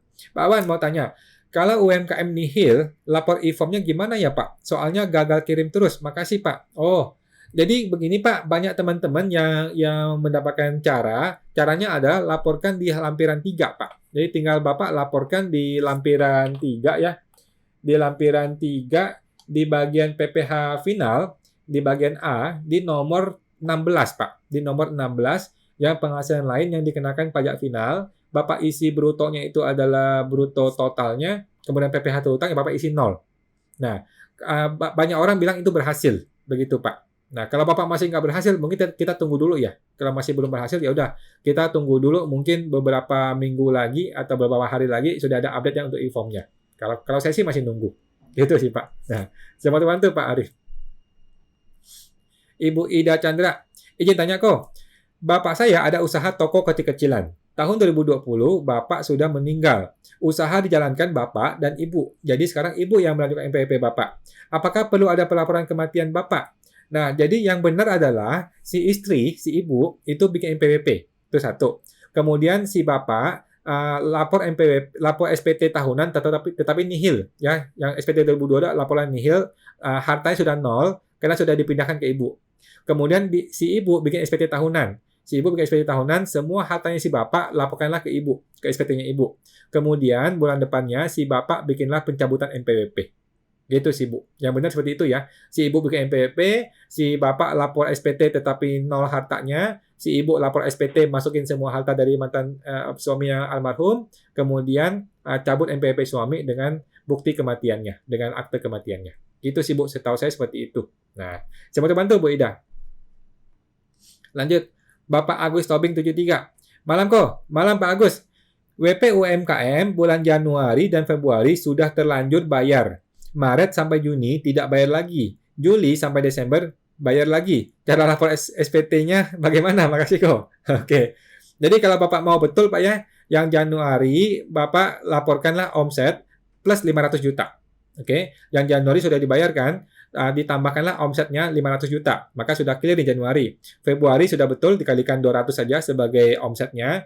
Nah, kemudian Maret omsetnya 0, April 0, Mei 0, Juni juga 0. Nah, Juli langsung dikalikan 200 sebagai dasar omsetnya. Gitu sih Pak. Jadi Juli sampai Desember sudah betul omsetnya dikalikan 0,5%. Cuman di Januari doang yang beda. Di Januari ditambahkan 500 juta. Kalau saya sih gitu ya, supaya nggak repot pembetulan. Supaya nggak repot pemindah bukuan. Kalau mau betul sih pemindah bukuan boleh-boleh aja sih. Cuma agak repot aja sih. Kalau saya sih males, jadi langsung dilapor di Januari, tambahkan 500 juta. Gitu sih Pak Agus. Nah, semoga terbantu Pak Agus. Lanjut. Ibu Sian Dayani 59. Malam Pak Wan, malam Bu Sian. Kalau usaha studio foto orang pribadi, apakah bisa pakai 0,5%? Kalau dia punya toko, bisa Bu. kalau dia punya toko, setahu saya bisa 0,5% ya. Karena itu sudah termasuk usaha, bukan jasa perorangan. Itu sudah termasuk usaha. Dia mesti bayar listrik, bayar pegawai, bayar air, dan sebagainya. Maka itu sudah termasuk kategori usaha, sudah bisa pakai 0,5%. Gitu sih Bu Sian ini. Nah, teman-teman tuh Bu Sian. Lanjut, Bapak Eisenzo Hakiki. Apakah pengajuan SKB tahun 2023, SPT tahunan 2022 harus dilapor dulu ya? Kayaknya iya deh Pak. Karena jatuh temponya masih di April. Kayaknya iya deh Pak. Karena kan SKB PPh 23 itu kalau nggak salah syaratnya itu dia mesti punya omset di bawah 4,8 M tahun lalu kan kalau nggak salah ya. Sehingga dia mesti lapor dulu SPT-nya nih, baru bisa dapat SKB. Kalau nggak salah begitu Pak ya. Coba cek dulu ke KPP-nya, diajukan aja SKB-nya. Kalau ditolak dengan syarat mesti lapor, ya udah mesti dilapor dulu sih. Kayak sih gitu ya. Nah, gitu. Semua teman tuh Pak Eisenzo. Lanjut. Ibu Liana 1298. Kok, saya baru buat NPWP. Tapi di tahun ini saya sudah ada penjualan 4,8 M. Apakah saya harus laporkan penjualan saya kok? Iya, iya betul, ya betul ya. Jadi Ibu baru bikin NPWP, tetapi sudah punya omset 4,8 M. Maka yang benar adalah Ibu tetap harus laporkan penjualan yang betul. Itu yang benar, Pak. Ibu ya. Gitu. Cuman kalau omset lebih dari 4,8 M, maka ada potensi jadi PKP, ada potensi jadi PPN. Maka Ibu mungkin perlu ngomong ke penyuluh atau konsultan pajak untuk lebih detailnya. Gitu sih, Bu ya. Nah, coba bantu Bu Liana. Lanjut. Ibu Susanti Vini, terima kasih dan sehat selalu kawan. Terima kasih Bu Susanti, semoga sehat selalu. Bapak Randi TJ, kok jadi kalau WPOP udah nggak bisa pakai 0,5% lagi, mending bikin PT perorangan aja dong kok. Betul Pak, betul. Biar bisa pakai 0,5%. Betul Pak Randi, betul. Jadi buat teman-teman yang tahun 2024 berakhir orang pribadinya, saya sarankan sekali bikinlah PT perorangan, maka dia mulai bisa menggunakan tarif 0,5% buat 3 tahun kemudian. Gitu Pak Randi. Nah, teman-teman tuh Pak Randi. Lanjut, Pak Hans Hujan. Pak Awan mau tanya, saya pedagang kecil, mau bikin PT. Kalau PT perorangan, apakah termasuk yang tidak dikenai pajak final 0,5% untuk omset di bawah 500 juta? Terima kasih banyak sebelumnya Pak Awan. Bukan Pak ya, bukan. Mohon maaf Pak Hans, buat CV PT perorangan tidak berlaku yang 500 juta. Diskon pajak itu. Diskon pajak 500 juta hanya berlaku buat orang pribadi. Gitu sih Pak ya. Jadi mohon maaf buat teman-teman, UMKM 500 juta free pajak hanya untuk orang pribadi. CV, PT perorangan tidak berlaku. PT perorangan ataupun PT biasa tetap 0,5% dari Januari. Tidak ada diskon 500 juta. Gitu Pak Hans. Semua teman tuh Pak Hans. Lanjut. Ibu Nanik Cipta. Malam kok. Malam Bu Nanik. Bagaimana cara pelaporan harta suami yang sebagian dikasihkan ke anak? Oke. Apakah anak sudah punya NPWP, Bu? Kalau anak sudah punya NPWP, maka yang dikasihkan ke anak dilaporkan di anak. Beres. Nah, di suami hanya laporkan yang miliknya dia sendiri saja. Nah, kalau si anak belum punya NPWP, maka walaupun dia sudah kasih ke anak, walaupun itu tabungan atas nama anak, tetap dilapor di SPT-nya si bapak. Kalau si anak belum punya NPWP. Sehingga belum dipisahkan, masih miliknya si bapak semua. Gitu, Bu. Tetapi kalau dia sudah kasih dan si anak sudah punya NPWP, maka si anak boleh lapor secara mandiri dan si anak boleh laporkan sebagai penghasilan hibah. Gitu, Bu. Yang tidak kena pajak. Gitu, Bu. Nah, semoga bantu Bu Nani. Bapak Is Setiawan, masih masalah reksadana di luar negeri jika belum dijual, apakah kena pajak juga? Nah, kalau saya sih Pak ya, kalau saya cenderungnya adalah laporkanlah nilai market value-nya. Kalau market value-nya mengalami kenaikan, walaupun dia belum realisasi, maka tetap ada penghasilan yang mesti dilaporkan. Kalau saya sih cenderungnya seperti itu Pak Is. Nah, semoga bantu Pak Is. Ibu Manik Cipta. Apakah daftar harta di suami langsung dikurangi dan muncul di SPT anak? Jawabannya iya, Bu. Daftar harta di suami langsung dikurangkan, laporkan di anak, kemudian di anak ada penghasilan yang namanya penghasilan hibah. Gitu, Bu Nanik. Nah, saya mau bantu Bu Nanik. Lanjut. Ibu Ana 12702022. Malam kok, malam Bu Ana. Mau tanya, apa yang dimaksud dengan PT perorangan? Nah, ini terlalu panjang Pak, Ibu. Kalau mau dijelaskan, Ibu tinggal cek ke Google aja. Tinggal buka Google, PT perorangan apa? Atau PT perorangan adalah. Nanti keluar semua tuh data-data mengenai PT perorangan. Intinya sih PT perorangan adalah PT yang dibikin oleh satu orang. Gitu. Kan biasa kan bikin PT minimal 2 orang. Sekarang cukup 1 orang saja. Gitu Bu Ana. Nah, semua dibantu Bu Ana. Lanjut. Bapak De Kruger 22. Kawan, jika kami jual falas USD against SGD, bukan ke rupiah, gimana hitung labanya? Ini mengenai OP Pak ya. Kalau orang pribadi sih cukup lihat akhir tahunnya saja, Pak. Kalau orang pribadi cukup lihat akhir tahunnya saja, berapa nilai terakhir di 31 Desembernya saja. Gitu sih, Pak, kalau orang pribadi ya. Kalau mengenai badan, ini mesti dihitung-hitung pakai Excel nih, Pak, berapa profitnya. Ke kondisi belinya berapa, kondisi jualnya berapa, mesti dihitung pakai Excel. Gitu sih, Pak De Kruger. Nah, seperti itu Pak De Kruger. Lanjut, Pak Dani DC. Kok kalau untuk buat NPWP baru, apakah bisa langsung masukkan harta, asetnya dibelikan orang tua? Mohon dijawab. Oke, kalau orang tua sudah dilaporkan sebelumnya di SPT orang tua, kemudian dikasih ke anaknya, maka boleh langsung dilaporkan, Pak, sebagai penghasilan hibah. Tidak kena pajak. Oh. Tetapi kalau orang tua selama ini nyimpan dan tidak pernah dilaporkan di pajak, maka nggak bisa. Maka mesti di-clearkan dulu nih, mesti dibereskan dulu nih. Ini penghasilan dari mana nih uang? Gitu. Si orang tua masih bertanggungjawabkan dahulu uangnya, sumber penghasilannya, bayar dulu pajaknya, barulah dilaporkan ke anaknya. Gitu sih Pak Dani. Nah, semua bantu Pak Dani. Oke, lanjut. Bapak Ibu Suliani Kukus. Malam kawan. Malam Bu Sulia. Suami meninggal 2019. Istri lapor SPT 2019. Aset suami 0. Karena dipindahkan sebagai warisan sebagai aset istri di SPT 2019. Apakah benar? Sudah benar, Bu. Sudah betul ya, Bu Sulia. Jadi, sudah betul tinggal dipindahkan ke SPT-nya si istri 2019 dan kemudian si istrilah yang melanjutkan harta-harta tersebut 2020, 21, 22. Si istrilah yang melaporkan selanjutnya. Itu, Bu. Sudah betul, Bu Suliani Kukus. Semoga bantu, Bu Sulia. Ibu Meyawi. Malam kok. Malam, Bu Meya. Mau tanya, ya, sepupu bekerja di luar negeri sudah 10 tahun, tapi punya harta apartemen, sudah lunas, tapi belum balik nama. Itu perlu tidak lapor SPT ya? Sepupu belum ada NPWP, misal harus lapor hartanya. Oke, jadi gini Bu, kalau dia sudah 10 tahun di luar negeri, maka dia adalah subjek pajak luar negeri. Oke, dia adalah orang yang sudah di luar negeri, dia sudah tidak kena pajak di dalam negeri. Oke, dia tidak perlu punya NPWP di Indonesia. Gitu sih Bu. Nanti ketika dia pulang, dia tinggal bikin NPWP di Indonesia, kemudian dia laporkan semua harta tersebut di NPWP Indonesia. Nah, sepanjang dia bisa membuktikan bahwa uang itu berasal dari kerja dia di luar negeri, maka dia tidak usah kena pajak di Indonesia. Gitu Bu Meya. Sepanjang dia bisa membuktikan ya, mungkin di sana ada bukti potong pajaknya, ada bukti slip gajinya, atau ada bukti transfernya dan sebagainya. Sepanjang dia bisa membuktikan uang itu berasal dari luar negeri, maka dia tidak akan kena pajak di Indonesia. Dia tinggal laporkan nanti ketika dia betul-betul mau pulang ke Indonesia. Tinggal laporkan semua di sini. Gitu Bu Meya. Nah, semua terbantu Bu Meya. Lanjut.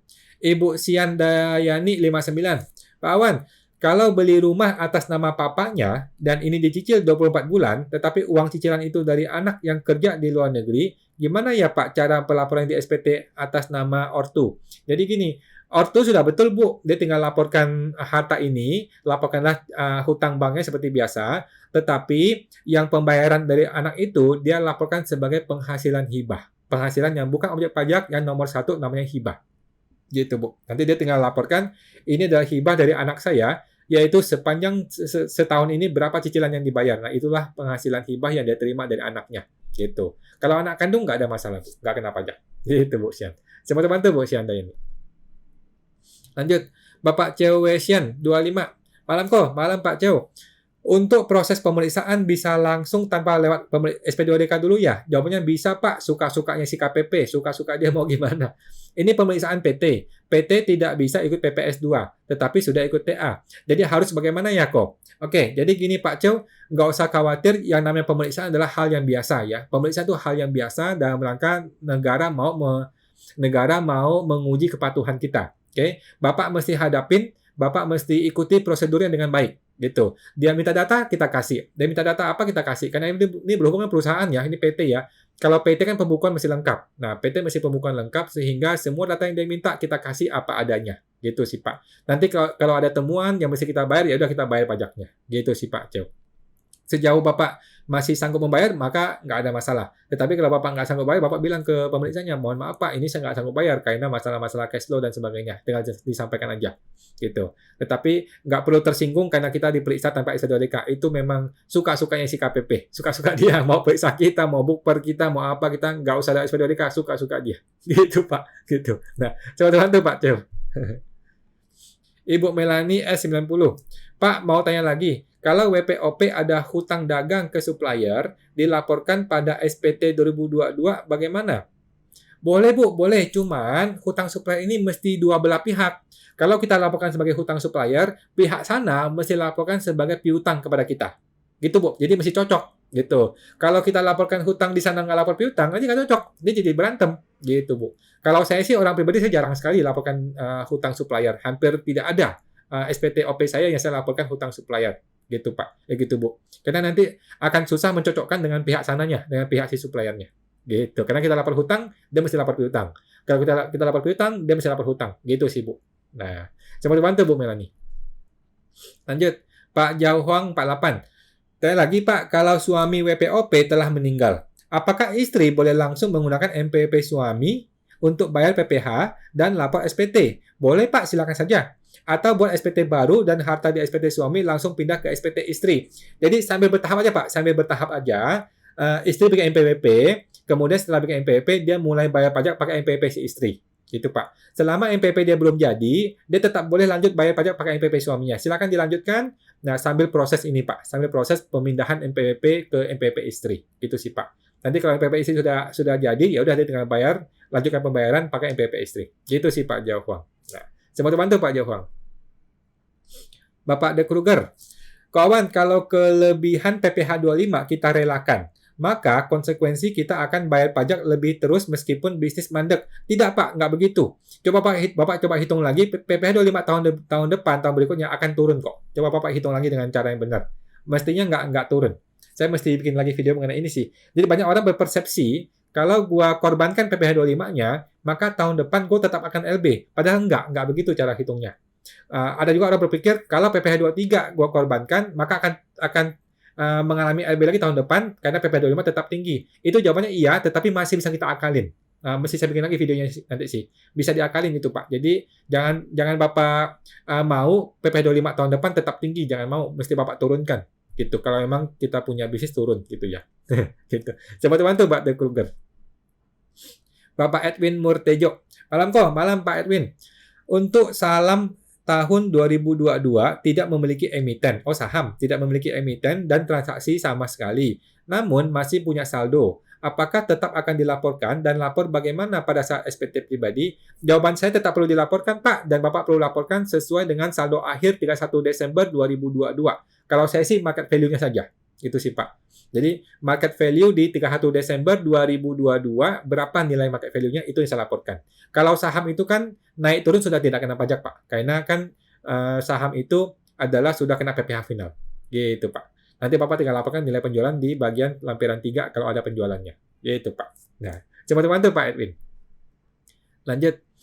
Bapak I Setiawan, apa boleh Pak jika cicilan rumah atas nama istri dilaporkan di SPT suami? Jawabannya boleh, karena suami yang membelikan rumah istri. Istri punya MPP sendiri, tapi dilaporkan di SPT suami.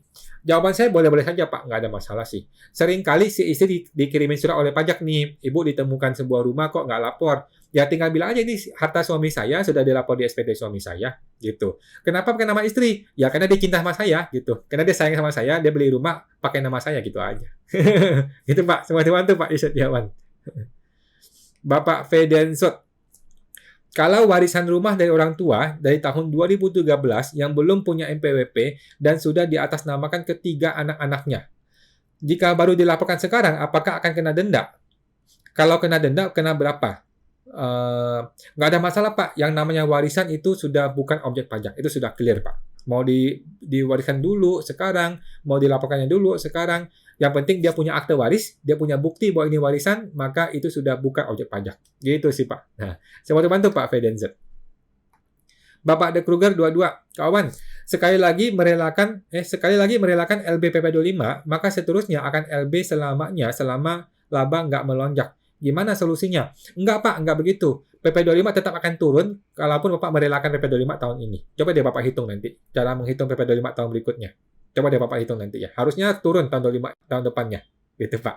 Nah, saya bantu Pak De Kruger. Ibu Imas doang. Kok, kalau MPWP OP kemarin pegawai swasta, terus 2021-22 ada jualan dan langsung pakai 0,5%. Baru kemarin ganti KLU karena mau download suket PP23. ternyata tidak bisa, keterangan tidak terpenuhi. Ini gimana kok? Jadi ibu nggak usah khawatir, ibu tetap qualified PP23, nggak usah khawatir ya, tetap qualified. Nah, kenapa dia tidak bisa? Gara-gara ibu masih nyangkut yang namanya pegawai swasta tadi. Jadi di KLU-nya itu masih nyangkut yang pegawai swasta. Kalau ibu mau lebih pasti, ibu datang ke KPP. Coba kalau mau lebih pasti datang ke KPP, bilang, Pak, saya mau ganti KLU, saya sudah ganti di DJP online, tetapi tidak bisa terbit suket. Tolong dong Pak, gimana aturnya? Nah, nanti orang pelayanan KPP akan bisa bantu. Ada WP saya yang berhasil dibantu, bisa dapat suket. Ada WP saya yang tidak berhasil dibantu, tidak dapat suket. Tetapi ada atau tidak ada suket bukan pengaruh, tidak pengaruh ya. Ada atau tidak ada suket, orang tetap boleh UMKM sepanjang memang faktanya dia berbisnis UMKM. Gitu Pak, Ibu. Nah, teman-teman tuh Bu Imas doang. Lanjut Ibu Goca 2021. Rekening bank pajak bisa buka? Setahu saya bisa Bu, dan kita nggak usah khawatir ya. Kita nggak usah berusaha untuk rekening kita tuh nggak dibuka pajak, tidak. Yang benar adalah kita laporkan yang benar. Kita laporkan yang jujur, itu yang betul ya. Jangan berusaha untuk menyembunyikan uang kita, tidak. Orang pajak nggak bodoh ya, orang pajak itu orang-orang pintar semua. Jadi sejauh manapun kita melompat, akan ada tiba saatnya kita akan kena. Kalau kita memang berniat buruk gitu ya, jangan. Jadi kalau memang ada rekening bank yang besar mutasi, ya udah kita lakukan apa adanya. Ya bisa banyak strateginya sih, Bu. Nah, gitu. Teman-teman tuh Pak Goca. Ibu Gomez 5284, Kawan is the best. Terima kasih Ibu Gomez, sama-sama. Bapak Goca 2021. Bisa buka semua kawan, sekelas Bank Sentral Sentral Asia aja pajak bisa buka. Apalagi bank yang lain kok. Betul, Bu. Simpan di bawah kasur aja yang pajak nggak bisa dapat. Nggak juga sih, Bu. Yang benar adalah laporkan apa adanya. Jadi kita nggak usah takut, nggak usah simpan di bawah kasur, nggak usah simpan di mana-mana. Yang betul, gitu. Ya kalau emang ada pajak perlu kita bayar gitu. Nggak ada masalah sih, Pak. Teman-teman tuh Pak Goca. Bapak Gunar Tiko. Pak Awan ikut gabung ya. Terima kasih Pak Gunar Tiko. Selamat gabung. Bapak Maminnya ya.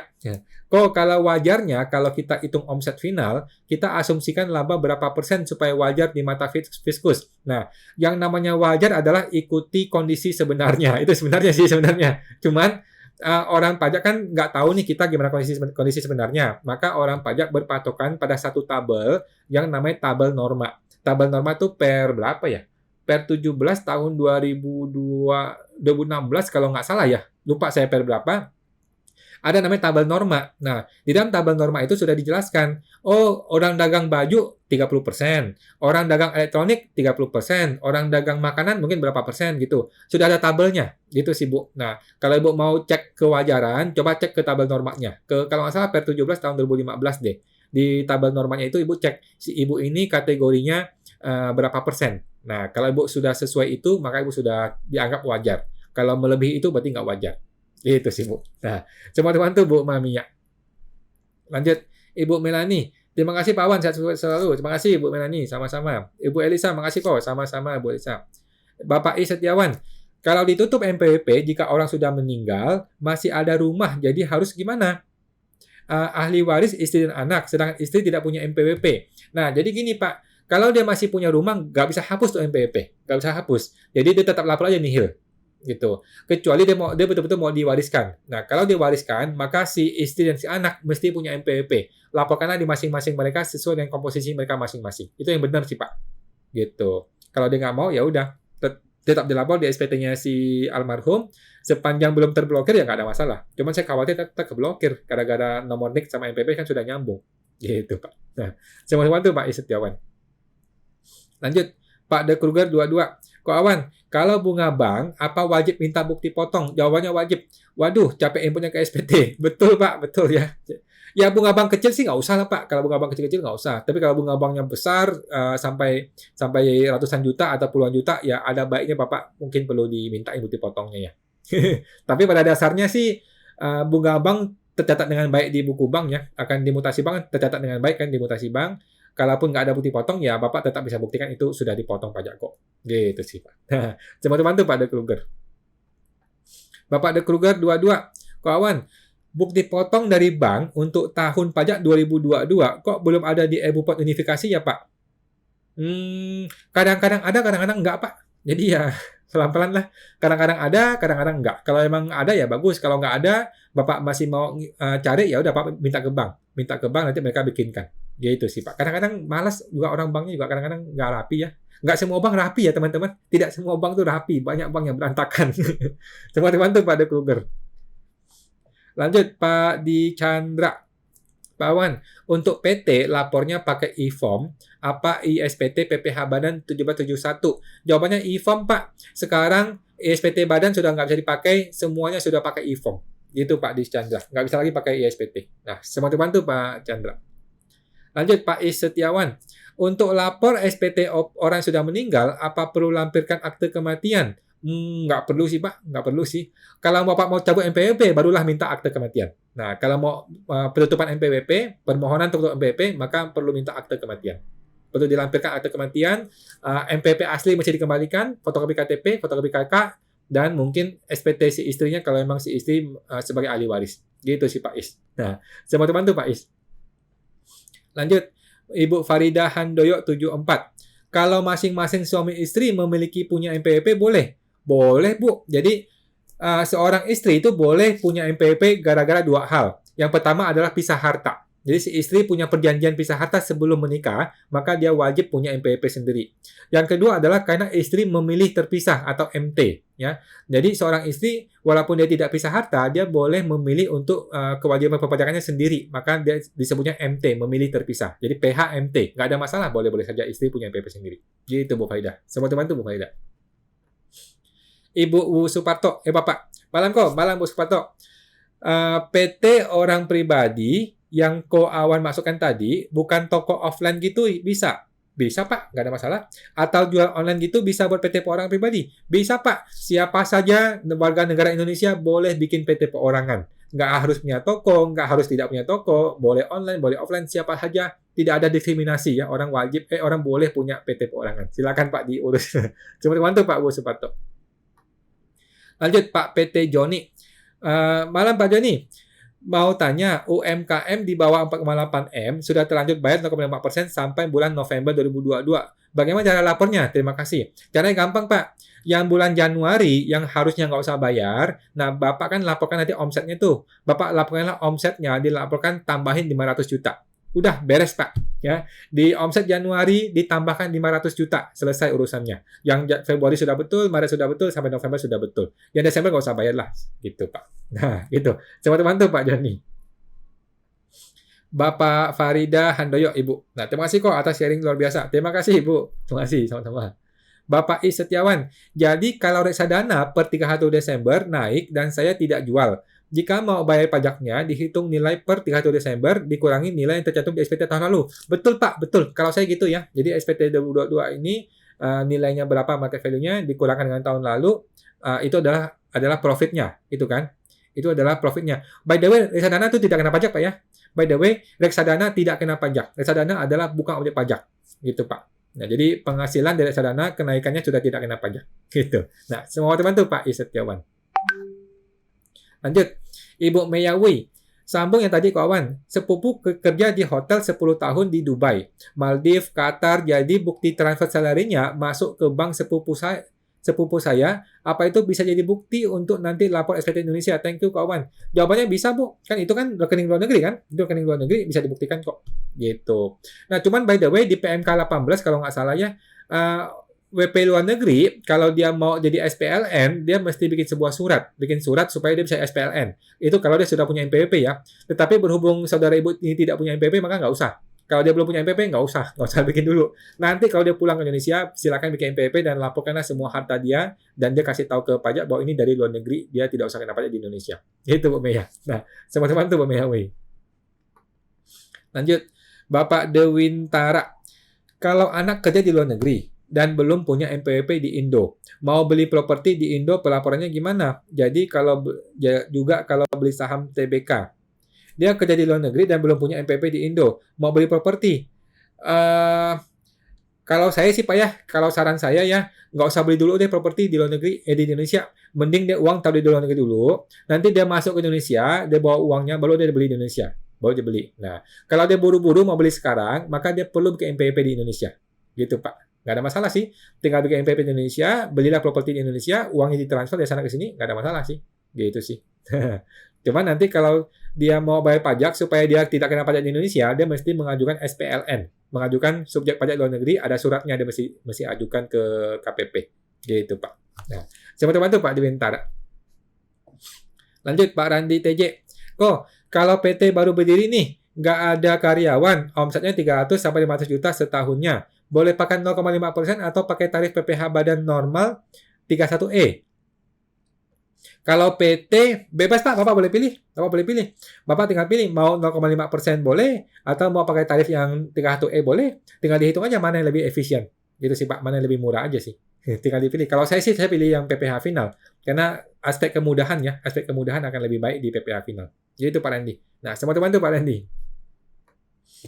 Bapak Andrew Hartanto. Mau buat Indomaret tapi lahannya KPR atas nama pribadi. Apabila usaha Indomaretnya pakai pembukuan, apakah biaya KPR-nya dibebankan? Rasanya tidak sih Pak. Rasanya tidak. Dia kan pakai nama pribadi. Indomaret pakai nama PT kan atau CV kan. Jadi Indomaret atau PT atau CV itu nanti kan sewa ke orang pribadi. Itu ceritanya. Nah, dia sewa ke orang pribadi lah. Disitulah ada bayar pajak 10% PPh sewa. Gitu sih Pak. Tetapi beban atas KPR itu harusnya bukan bebannya si CV atau PT sih. Mestinya CV atau PT itu ada beban sewa harusnya. Karena itu miliknya pribadi.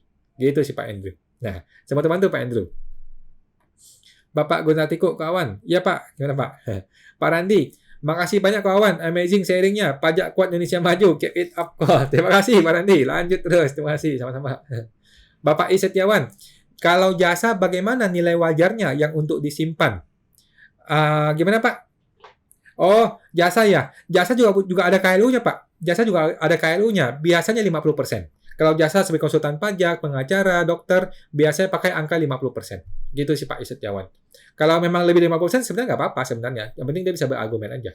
Gitu sih Pak. Nah, cuma dibantu Pak Setiawan. Lanjut.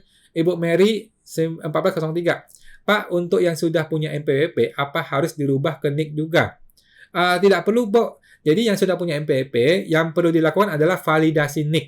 Nah, yang punya NPWP tinggal masuk ke DJP online, pilih menu profil, pilih menu data DJP, data pribadi gitu ya, masukkan nomor NIK, kemudian klik simpan atau klik update. Nanti akan tertulis valid. Kalau dia valid, selesai. Kalau dia tidak valid, mesti datang ke KPP untuk diupdate. Gitu sih, Bu. Jadi bukannya dirubah ke NIK ya, tetapi perlu validasi NIK. Nanti tahun depan otomatis NPWP itu hilang. Tahun depan 2024 kalau nggak salah ya, NPWP sudah tidak ada lagi. Yang ada adalah nomor NIK sebagai nomor NPWP. Gitu. Nah, teman-teman tuh Bu Mary. Bapak Gunartiko mau tanya, kalau kita pas dapat BPJS ketenaga kerjaan, kena pajak langsung nggak? Nggak ya? Nggak sih Pak. Terus laporan pajaknya masuknya di lampiran mana ya? Ini pensiun Pak ya. Kalau ini pensiun, mestinya ada bukti potong. Kalau BPJS tenaga kerjaan yang hari tua, tunjangan hari tua, atau tunjangan pensiun, seharusnya ada bukti potongnya ketika Bapak terimanya. Nah, bukti potongnya Bapak laporkan di lampiran, berapa ya? Lampiran 3 kayaknya deh. Nanti ada penghasilan yang namanya penghasilan pensiun, Pak. Nanti laporkan di situ. Oh, ini nih. Di penghasilan PPh final di lampiran 3 di nomor 5. Di bagian A nomor 5. Pesangon, tunjangan hari tua, dan tebusan pensiun yang dibayar sekaligus. Nah, di situ Bapak laporkan. Gitu, Pak. Sudah PPh final, nggak usah khawatir. Nah, teman-teman tuh Pak Gunatiko. Bapak Dani Chandra. Nah, saya punya aset yang belum terlapor di SPT. Tahun perolehannya 2014. Apa bisa langsung dilapor pada SPT 2022? Jawabannya adalah kalau Bapak tidak ikut pas final atau tidak ikut PPS, maka Bapak boleh langsung laporkan ke 2022. Atau harus dibayarkan pas final 12,5% omset di bawah 4,8 M. Jadi, kalau Bapak peserta PPS, maka Bapak harus ikut pas final. Oke. Kalau Bapak peserta PPS, maka ini adalah wajib pas final. Kalau Bapak bukan peserta PPS atau bukan peserta TA, maka ini tidak usah ke pas final, langsung dilapor ke SPT 2022. Oke. Jadi Bapak peserta TA atau bukan? TA, bukan PPS ya. Kalau Bapak peserta TA, maka ini adalah objek pas final. Kalau Bapak tidak ikut TA, maka ini bukan objek pas final. Ini bisa langsung masuk ke SPT 2022. Gitu Pak Denny. Sama teman tuh Pak Denny. Ibu Tutuk Lavita Sari. Aset perusahaan berupa gedung, apakah boleh atas nama pemegang saham? Sebaiknya jangan, sebaiknya ya. Atau perlu baik nama atas nama PT. Nah, jadi daripada baik nama repot, mending langsung dikasih ke pemegang saham sebagai dividen. Gitu Bu Tutuk. Jadi harta ini, gedung ini kan sudah terlanjur nama pribadi nih. Tetapi kan ini miliknya PT kan, langsung saja diberikan kepada PT sebagai pembagian dividen, dan itu nggak usah bayar pajak karena kan beli gedung adalah termasuk investasi yang tidak usah bayar pajak. Gitu Bu. Nah, sebagai dividen aja. Nah, sama bantu Bu Tutuk. Lanjut, Pak Hasan Cahyadi. Malam Pak Hasan, tanya lagi. Suami istri ada akte pisah harta, tetapi selama ini semua harta lapor di SPT suami karena istri tidak ada NPWP. Apakah boleh? Boleh Bu, Pak. Silakan saja. Boleh saja. Jadi kan ini hartanya tetap harta bersama walaupun dia pisah harta. Gitu sih. Nah, coba bantu Pak Hasan. Lanjut, Ibu Sheryl Lin. Kok sekarang SPT masa bulan Maret saya KB 17 jutaan. Tetapi sudah bayar 20 jutaan. Bagaimana penginputan nominal NTPN-nya? 17 juta or tetap nominal full yang saya bayar? Mohon bantuannya. Jawabannya adalah tetap nominal full, Bu. Tetap nominal full, dilapor 20 juta, maka akan terjadi LB dong. Akan terjadi LB, dan ya tinggal dikompensasi ke bulan berikutnya. Gitu, Bu. Akan jadi LB dikompensasi ke bulan berikutnya. Kalau Ibu tidak mau mengalami ini, maka Ibu harus PBK, pemindah bukuan. Yang 3 jutanya dipindah buku ke masa yang lain atau ke objek yang lain. Sehingga tinggal 17 juta. Cuma kan repot tuh. Kalau nggak mau repot, ya udah di LB-in aja ke kompensasi ke tahun depan. Ini kan SPT masa ya, bukan tahunan. Gitu, Bu. Nah, semoga bantu Bu Sheryl. Lanjut, Ibu Maurits Michael. Kok menyambung yang tadi, suami istri lapor NPWP masing-masing. Nah, yang suami PTKP K1 atau gimana? Nah, istri katanya PTKP diisi tidak kawin. Betul, Pak. Yang benar seperti apa kok? Terima kasih buat penjelasannya. Oke, jadi di SPT istri selalu TK0 ya. Istri selalu TK0. Kalau suami itu K1 sudah betul. Nah, itu dalam kondisi mereka tidak saling PH atau MT ya. Tetapi kalau mereka saling PH MT, maka statusnya menjadi K-I. K-I tanggungan. Nah, itu bagaimana cara hitungnya Bapak mesti cek ke Google karena agak ribet sedikit lah. Gitu Bu Moritz. Nah, Pak Moritz. Nah, teman-teman tuh Pak Moritz. Ibu Mary, thank you kok. Thank you Bu, sama-sama.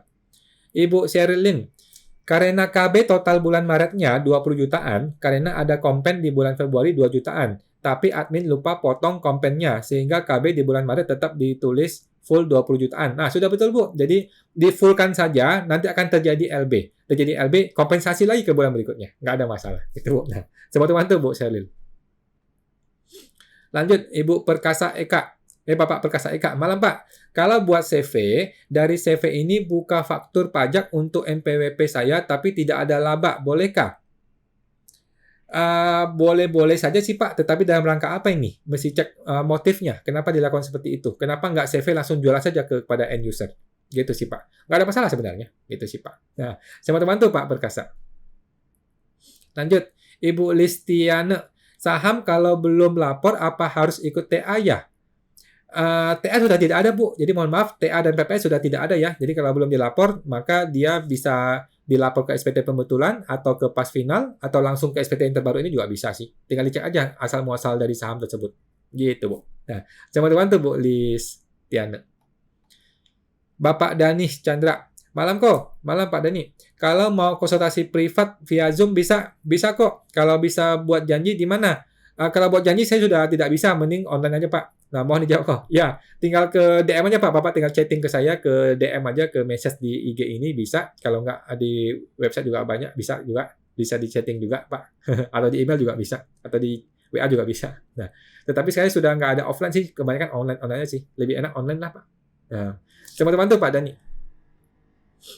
Lanjut, Ibu Lena Tham. Kok, kalau ada harta di bawah 2015, tidak ikut TA, bisa nggak langsung masukin SPT 2022? Jawaban saya adalah bisa. Tetapi ini jawaban saya, Bu, ya. Untuk lebih detail, Ibu mungkin mesti belajar lebih dalam lagi, pelajari lebih dalam supaya nggak salah ya. Supaya nanti siap berdebat dengan AR. Karena harta di bawah 2015, orang tidak ikut TA, maka sudah kadaluarsa. Sudah nggak bisa dikenai pajak. Maka sudah boleh langsung masuk ke SPT 2022, sepanjang Ibu bisa membuktikannya. Gitu sih, Bu. Itu pendapat pribadi saya seperti itu.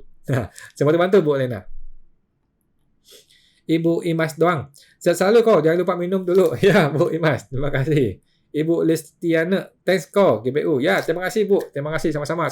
Sudah selesai semua. Oke.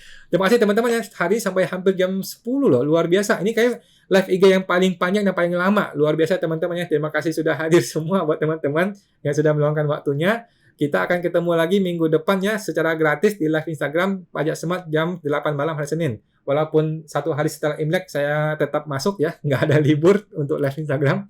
Dan teman-teman promosi lagi nih Januari, Februari, Maret 3 bulan ya. 3 bulan kita masih ada program terbaik dan terdahsyat tahun ini di dunia persilatan pajak yaitu program STP atau siapatakutpajak.com. Nah, ini adalah program buat teman-teman supaya bisa membantu berani menghadapi oknum ya petugas pajak, bukan oknum ya, semua orang, semua petugas pajak, SP2DK, pemeriksaan hingga cara berdebat dengan petugas pajak gitu ya tanpa perlu bayar mahal konsultan pajak. Jadi buat teman-teman daripada bayar mahal konsultan pajak ya mending langsung aja ketemu dengan petugas pajak ya. Jika Anda masih takut dengan petugas pajak, ya maka program STP ini tepat bagi teman-teman semua. Nah, ada lagi tadi Pak Perkasa, thanks Pak. Nyambung yang tadi karena saya pecah usaha yang CV untuk transaksi yang PKP. Oh, ya. Oke Pak. Oke Pak Perkasa. Oke. Nah, jadi teman-teman silakan kalau mau bergabung ke website www.siapatakutpajak.com untuk bergabung di sana. Kita akan berjumpa di komunitas yang sangat eksklusif ya teman-teman. Eksklusif program STP di grup Telegram bersama saya. Dan kita ada live coaching setiap hari Jumat malam jam 8 malam. Nanti ketemu. Jumat malam lebih seru teman-teman. Jumat malam itu lebih seru daripada live IG ini. Live IG cuma sampai jam 10.